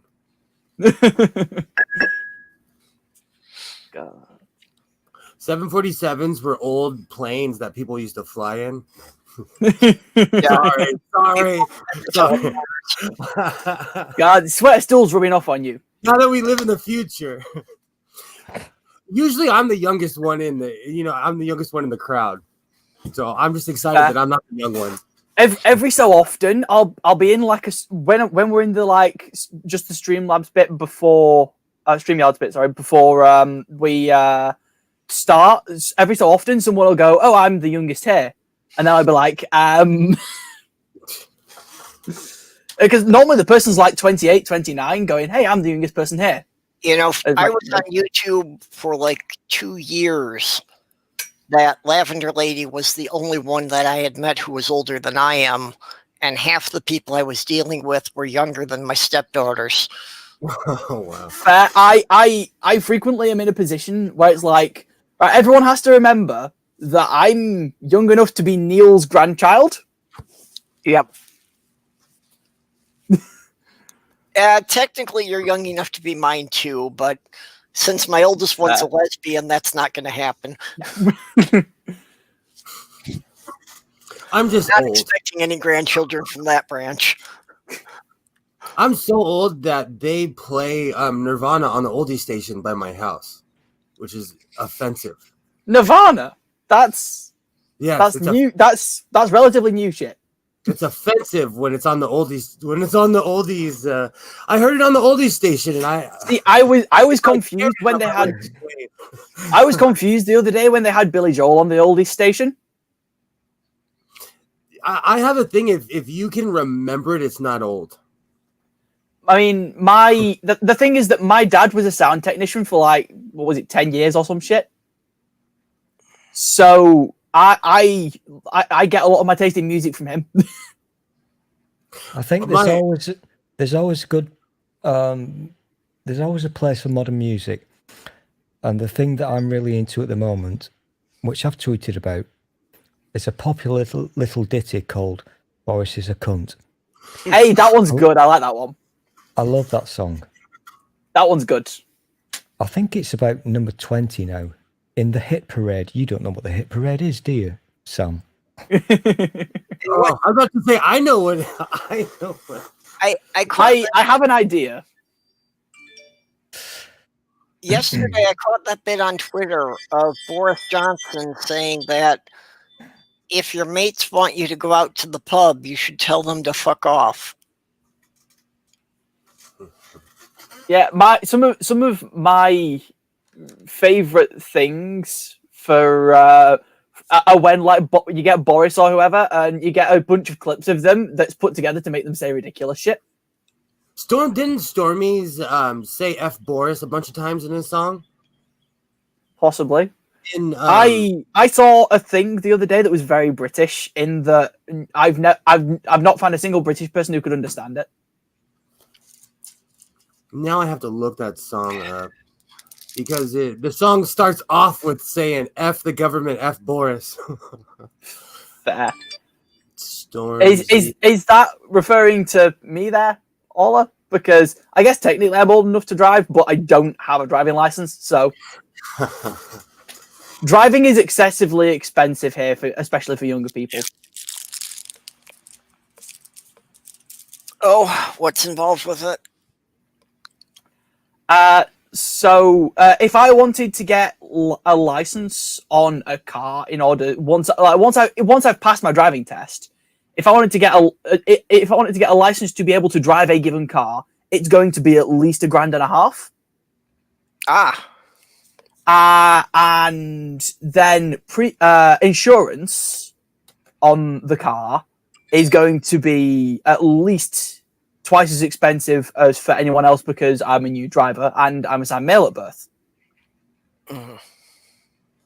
And yeah, there's that shit, and then there's the fact that how familiar are you with liters to gallons translations? Well, liters about the same as a quart, so it's 4 to a gallon. They taught us in elementary. I'm gonna have to go. Give me a minute while I go and work out how expensive it is in gallons for fuel here, because I'm gonna work that out because I can only tell you math. We get it. Fair. You probably don't I pay was as much as I do. $1,000 for the license because, yeah, here the license is relatively cheap. The license test is only like, maybe $30. Fair. Really cheap. So yeah, so it's more than £1 for a liter of petrol as well. So is that like a buck, $1? So it's Yeah, so so, like it's $4 more. a gallon. So you're looking at probably about $1.75 for a liter. Oh, so yeah, that's like $6 or $7 a gallon by that point. Whoa. Whoa. So yeah, We- it's expensive. Gas is it's expensive here, and it's on average $3 to $4 a gallon. Well, that And has been the one thing about the COVID is the gas prices have dropped dramatically here. And we're on winter blend right now too, so the prices have gone down. Yeah, well, like when I drove to New York in 2008, I was paying like $4.35 a gallon for gas. Oh wow! See, they And charge now so much. driving around, I can get it for under $2 a gallon. It's unfair because it depends on where you live. Because I'm where I quite- live, I'm price quite gouge. sure you're aware of this, Samster. But Americans are, for some reason, they're obsessed with the boom boom sticks. Yeah. They're obsessed with the petrol. Yes, it's Notice how I petrol. said I had petrol. this conversation. It is. It I is had this- petrol. I've just taught myself to reword certain things for Americans. I put gas station in a tweet, and she reminded me that it's petrol. They're, It's they're gas. literally, they wake up with a hard on, wanking, going petrol, Hold on. petrol, petrol. Give me a petrol. second. I ordered a pizza. Oh, But you. it is. It is a whole thing, and I don't understand their obsession with cars. And it's rubbing off on a lot of people about my age. That a lot of people my age are obsessed with cars too now, and with petrol and I don't understand the American obsession with cars. Unfortunately, our country has been constructed in such a way, and public transportation is given such low priority that most people are forced to have a car whether they want to or not. So, despite the fact I live in a little village, Yeah. there are buses past my house every 10 minutes. Yeah, but I mean, for me, it's like a lot of people, they put a lot of value. They spend a lot of money on a car. They put a lot of value in how the car looks and everything, and it's a very prestige symbol. To me, that's all fucking bullshit. The car is a tool. It Yep. gets me from my house to where I need to go, and it brings me home again. I don't give a fuck what it looks like as long as it runs.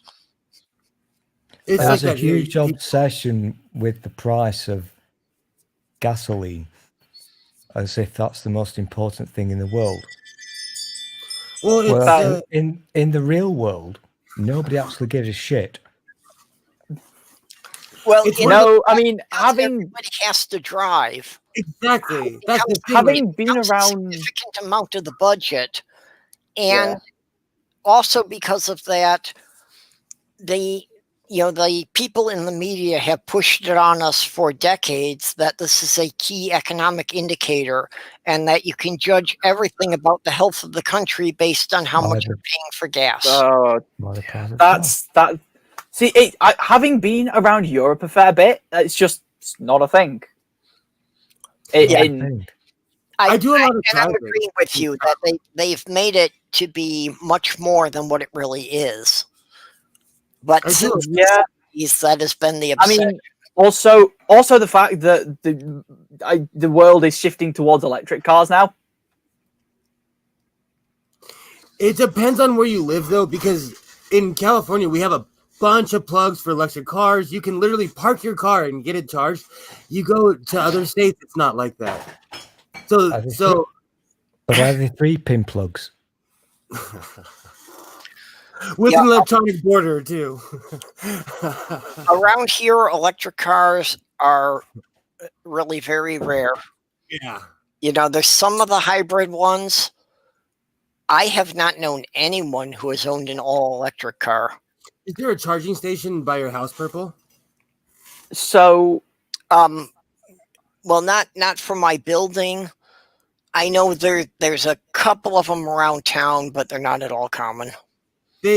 I see them all over the place, but I rarely see a car parked there.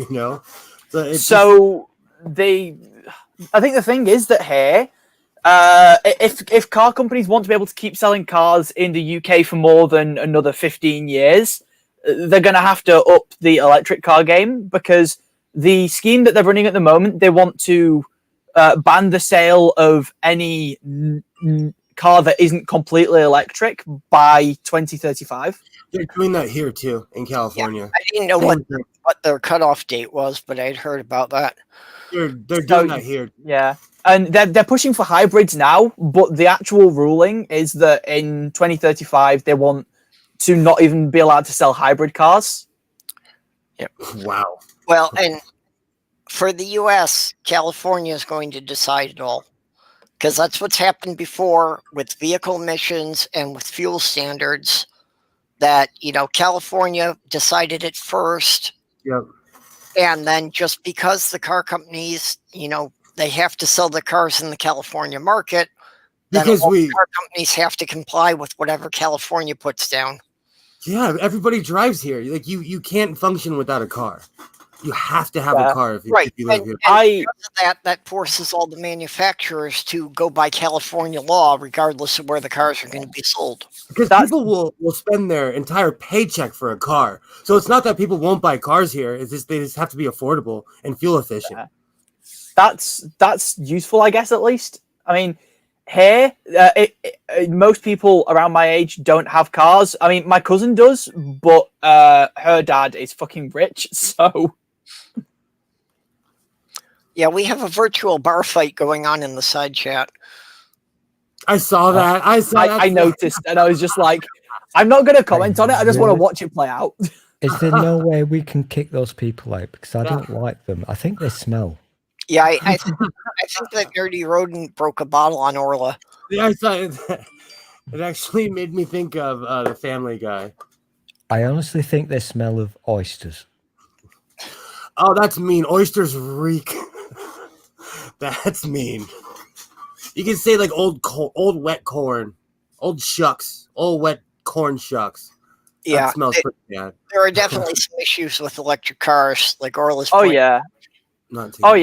I mean, the material reality that it's going to cause is going to mean that we have to make electric cars better for the environment as they're being made more and more mainstream. Well, and one of the things I wonder about, which I think may be part of why they haven't caught on in cold climates here, batteries don't do as well in colder climates as they do in warmer climates. They simply don't deliver as much energy. And I know this for a fact because my power tool batteries, if I've left them out in the car overnight, I'm not going to be able to run the tools for as long on them. Wow. No, I hate it when people do this. Don't talk about batteries if you don't understand batteries. Just don't do it. Oh, then what I'm going to say is really going to piss you off. I never have those problems because I live in a warm weather city. Go ahead and judge me, Stool. Go ahead and judge me. Oh, I'm judging you, you dirty, dirty boy. See, this is the way. This is, I think, potentially part of why everyone that I've ever known keep a toolbox in their house, keeps the toolbox next to the radiator. That's weird to me. All my tools. I think that's more. I have tools outside. I have a shed outside. Thing, but no, but see, this is part of the problem, though. When people talk about alternative energy, is they don't take climate into consideration. You're not going to find any one solution that is going to work in every location in the U.S. It just can't happen. Do you have windmills? A variety of different choices for different environments. Oh yeah, and we have the options is the thing. It's just that people don't think about them and people don't discuss them enough. Yeah, but stuff that's going to work where Will is not going to work where I am. Oh, I was about to ask you. We have massive wind generators and they work, but could you have them where you live? they're like 300-400 foot towers, giant windmills, and they produce massive amounts of power. I know the kind of thing you mean, and I know they've tried some of those here.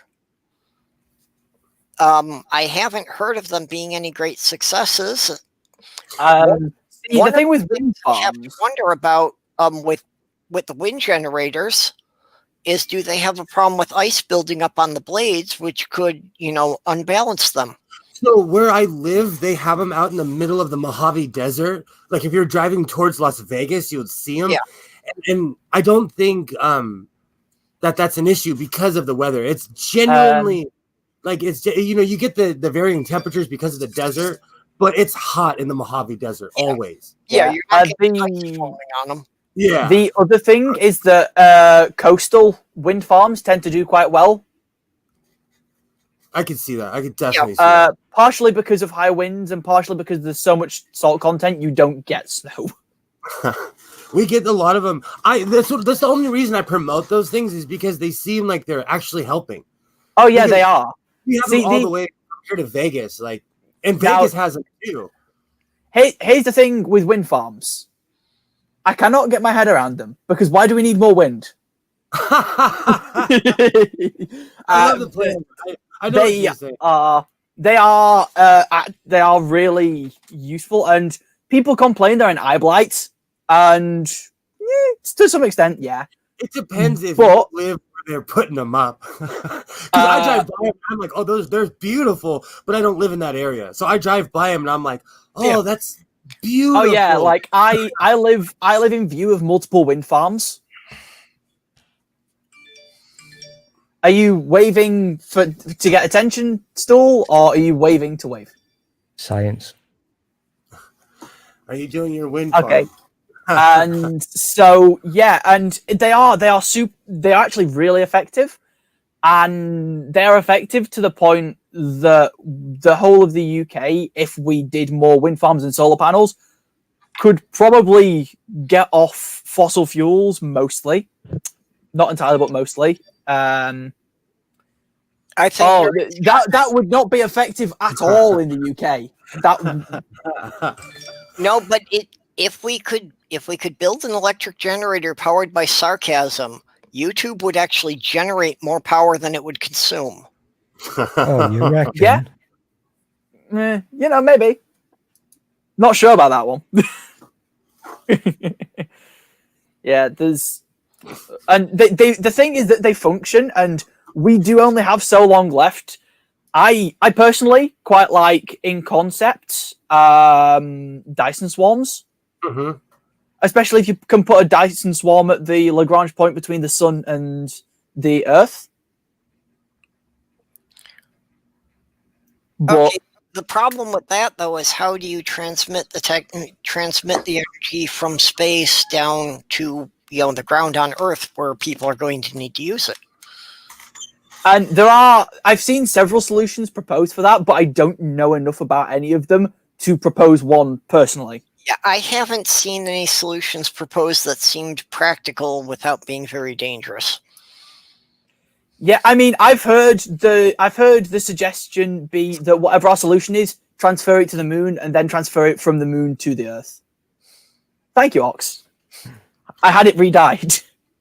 And by I had it re-dyed, I mean I went round to my best mate's house and we spent the day re-dyeing it. See, that's the problem we had. We finally the legislators here just put them up and told people to deal with it because they were showing results. Yeah, and the thing is that I read an article the other day from, I think it might have been 2009, from a group of climate scientists saying, hey, renewable energy is sufficient at this point that we could switch the whole world to it if you guys will please fucking fund it. It's because they can't, they're so invested in gas companies that they cause, Well, I know Germany has made great progress, especially with solar power, and something like 80% of the government buildings in Germany are powered with renewable energy now. Most places here have solar panels too. And there's a lot of houses that we're pumping power back into the power grid.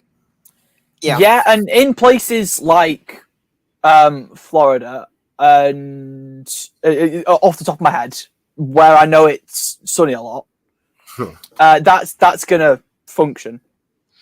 But in other places where it's cold and they get less sunlight, it's probably not going to function as well. But certainly solar panels are a viable option for a lot of the planet, especially around the equator. We've got so much sunshine here that my grapevines are already coming back. And the trees just fell this year. They did. I'm sorry. They just fell yesterday. The leaves turned and they're starting to fall. Well, And it's way out of season. in the U.S., for the southern half of the country, you've got a lot of good options. Absolutely. You get up the more northern states, most of the things don't work really well in, when you've got severe winter conditions, which is Yeah. the time when you need the most energy. I'll be honest. We've got the nuclear power at this point that if we'd have more nuclear power plants, we could significantly reduce our fossil fuel intake. But people are terrified of nuclear plants. I'll tell you, just from my own personal experience in California, it's all good until they start leaking in the ocean. And that's the problem is if you look at Fukushima, if you look at certain places, the second something goes wrong, it destroys everything around it. I mean, things went in the few instances we've got of. Thank you, Nerdy. Yes. Well, it is a solution that it would all the heating for all the buildings on the planet. It would take care of most of humanity's problems before we even got there. It would flash fry us way before we even got there. Yep. Yep. Yeah, and as Hans is saying about like the Dyson swarm and that, it's the price that'll kill, really. Yeah, at this point, the amount of energy it would take for us to build the ships that would put things into space, it's how much would it take for it to pay back that kind of investment. And that's part of the issue. Part of the issue there is the fact that a lot of the governments and larger companies around the globe are, because they're so individual and they won't all work together, it's frustrating. No, they won't. Oh, hey, Laura. Yeah, unfortunately, and the problem is that the energy corporations are really the most obscenely profitable companies in the world. Beyond imagination. So they have a huge amount of political power. So they are going to fight the idea of us getting off of. Oh yeah, like we in theory have the tech to do it now. We just don't have the collective mindset or funding to do it. They were going to build an efficient rail from San Francisco to Los Angeles, and they shut it down because they figured out that there was no way to tax it basically because it was fuel efficient. Oh yeah, it stopped. And I think Ox is right in the chat there. Humanity is the problem as to why this shit is like that.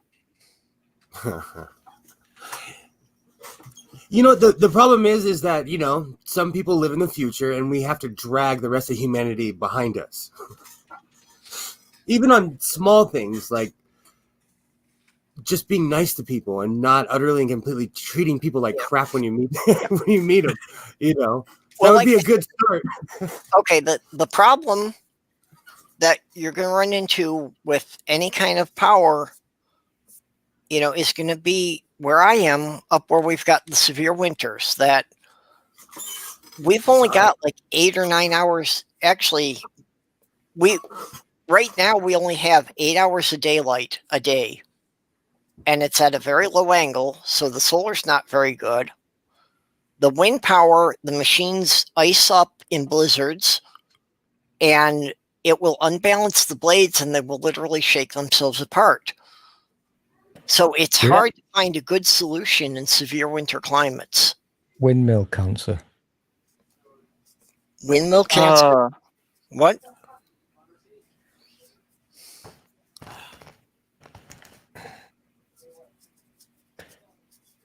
Okay, this has got to look sexy, surely. This has to look sexy. No, seriously, I'm a big proponent of us getting off of fossil fuels. Oh yeah, we can't get off them completely. Like that's genuinely impossible because a lot of our medical stuff requires fracking. I'm not sure I buy that. So at the very least, off the top of my head, one thing is heart stents. Heart heart stent. The only heart stents that work that won't get rejected by the body are made by fossil fuels. I've spoken to Irish Swede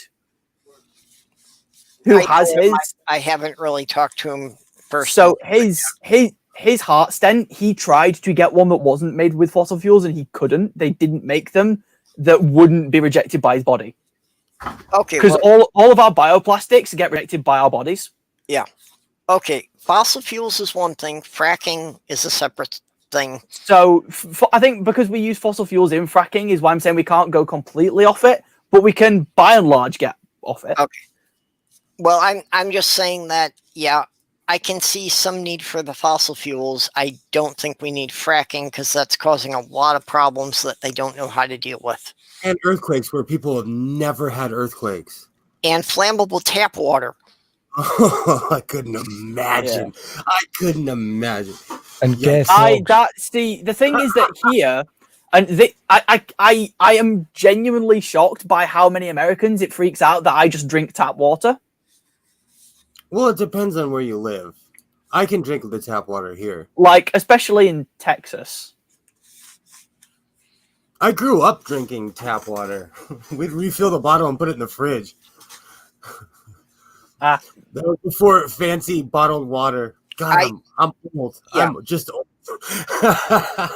Aside from on camping trips, I've never drank bottled water. I've only ever had bottled water in theme parks. Yep. To answer Ox, I ordered a pizza, and I had to make sure that everybody was fed and got all their special little orders before I came back. I fucking hate you so much. And there's no corn on my pizza. Although, actually, as far as the water goes, I'm actually tempted to make the drive. It's about 50 miles away. But along Highway 55 in Minnesota here, you bastard, there is a natural spring that they basically went and they built a park around the spring to preserve it. Awesome. But yeah, it's a natural artesian well that the water just comes up out of the ground. And I used to live in that area, so I used to go there, a couple times a month and just fill up a whole bunch of jugs of water. That's pretty cool. Yes, Duel. Yeah. Riemann, how you doing? How you doing? How you doing? What are you gonna have on your pizza? I got meat lovers because I love sausage, and you can take that any way that we you know want. You love sausage. I'm famous for loving sausage. So, I got meat lovers because I'm an American, and pineapple is a disgrace on pizza. Pineapple is a delicious dessert. It should not be on the pizza. Exactly. Listen, you can't see because I've told you before, you can only see a quarter of my image. So I'm literally keeping my hands under the blanket. So you say, how big will this pizza be, Riemann? Well, it's an American jumbo, so it's huge. It's like, I don't know, 14 slices or something insane. I don't feel like cooking later. and I have a bunch of Mexican food in my fridge that I'm supposed to save till tomorrow for my family. So I ordered a giant pizza so my son and I can live like pirates until tomorrow. I'm really nosy. Have you ordered it yet? Oh, it just showed up, and he got chicken Alfredo, which it came with like 6 pieces of garlic bread because in America we're huge, we're big people, and it comes for free with like basically half a stick of garlic bread. So I got a giant pizza. So I'm going to be drinking coffee and eating pizza all night. Because tomorrow my family's going to show up and I have to act like we don't live like complete pirates at my house. Why would you not want to live like pirates? Piracy is fun. It's just like son and I. So like, my rule is don't burn the house down and don't get the cops called. And everything's okay. So that's about the same rules as we have over at my dad's. Yeah, it's like if you party, clean up after yourself. Damn right. Damn right. I'm no one to judge. I've done all kinds of crazy stuff. So just don't get the cops called. Don't burn the house down. We're good. Yeah, like those are basically the rules. Clean up your own mess. Don't get the cops called. Don't destroy the house. Exactly. I think we know where this is going. Riemann, have you actually ordered the pizza? Oh, it's here. I'm just being polite and not eating it in front of you. Oh, you've got it? Yeah. Oh my gosh, show me. I gotta go get it now. I was being polite, but I am hungry. You say that like I wasn't sat here eating on stream. Listen, I don't appear to be, but I'm polite. it's the COVID years. I love watching people eat pizza. Call me weird. Oh, what's okay? Weird. Oh, 22:05. I could probably order a pizza. Oh yeah, it's only 10:05. You'll be fine. Yeah. Yeah. You've got a lot to learn, my young friend. Probably. I'm in a bigger tier than you. Oh shit, you are, aren't you? I forget. Yeah, actually, I should be wrapping this up because, in 25 hours, going to start the Christmas stream that I'll be just nice. Totally engulfed in. So yeah, I think this has been going 4 hours now. Yeah, this is kind of my last chance to get anything done before Thursday or before sometime on Friday night. So. You and I are so sad, Stool. We are so sad. We are very sad. I mean, in fairness, I sat here eating KFC, so. But I cook Monday through Friday, and I'm taking the holiday season off. I cook every day. That's acceptable. Oh crap! What is absolutely more sad is that I'm now actually doing the thing. I never realized there was another human being who ate more pizza than I do, and then I met you. I love pizza. I'm not proud.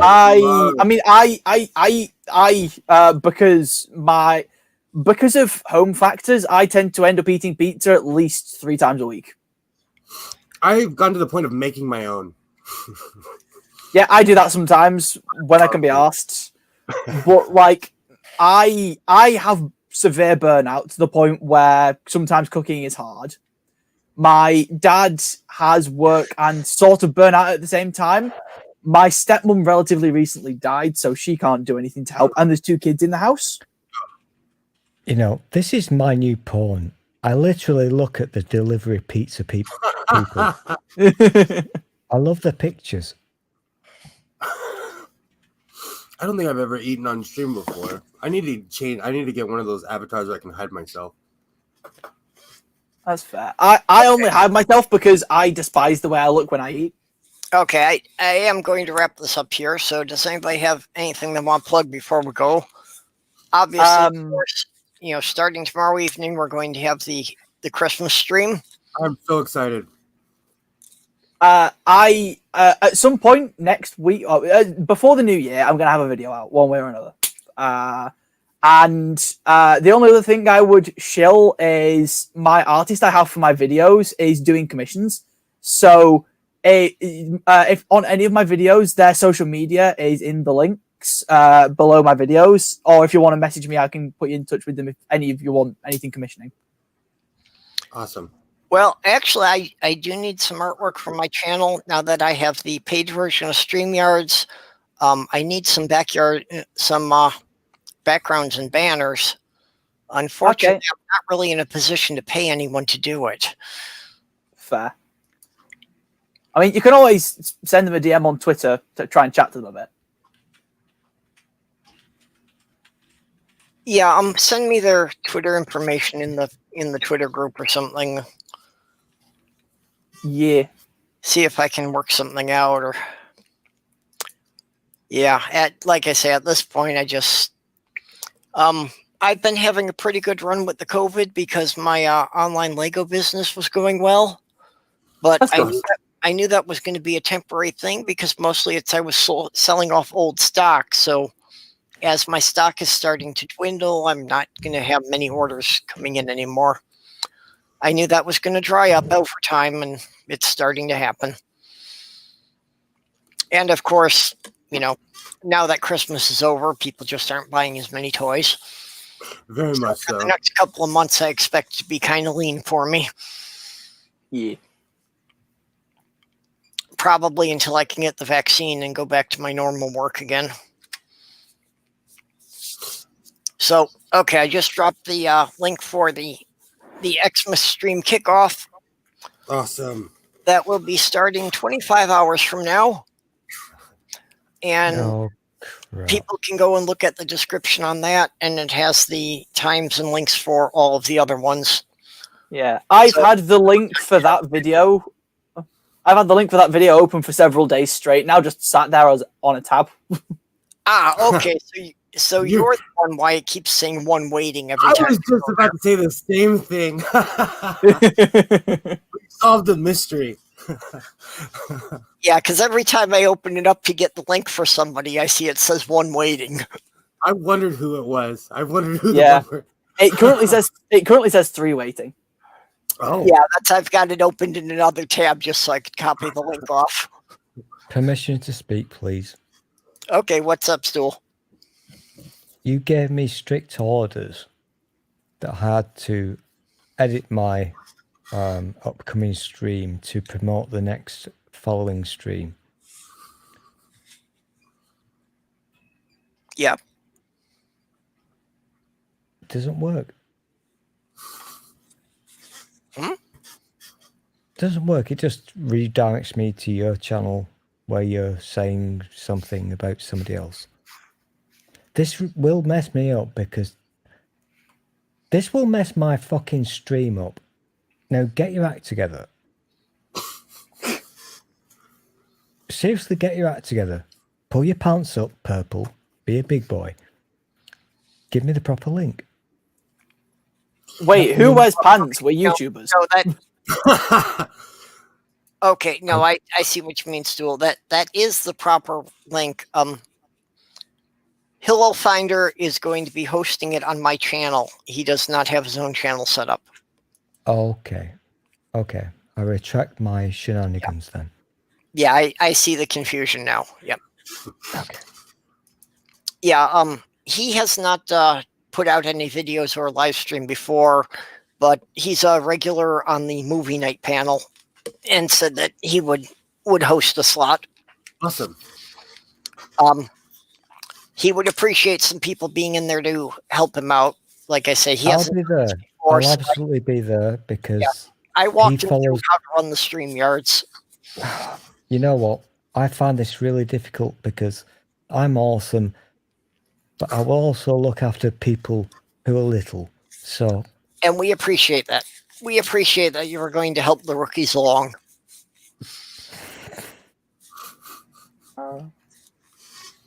Okay, so if no one has anything else to plug, then I will thank everybody for coming. Appreciate you all being here, and we will look forward to seeing everybody at some point during the Christmas stream. Yeah. Bye.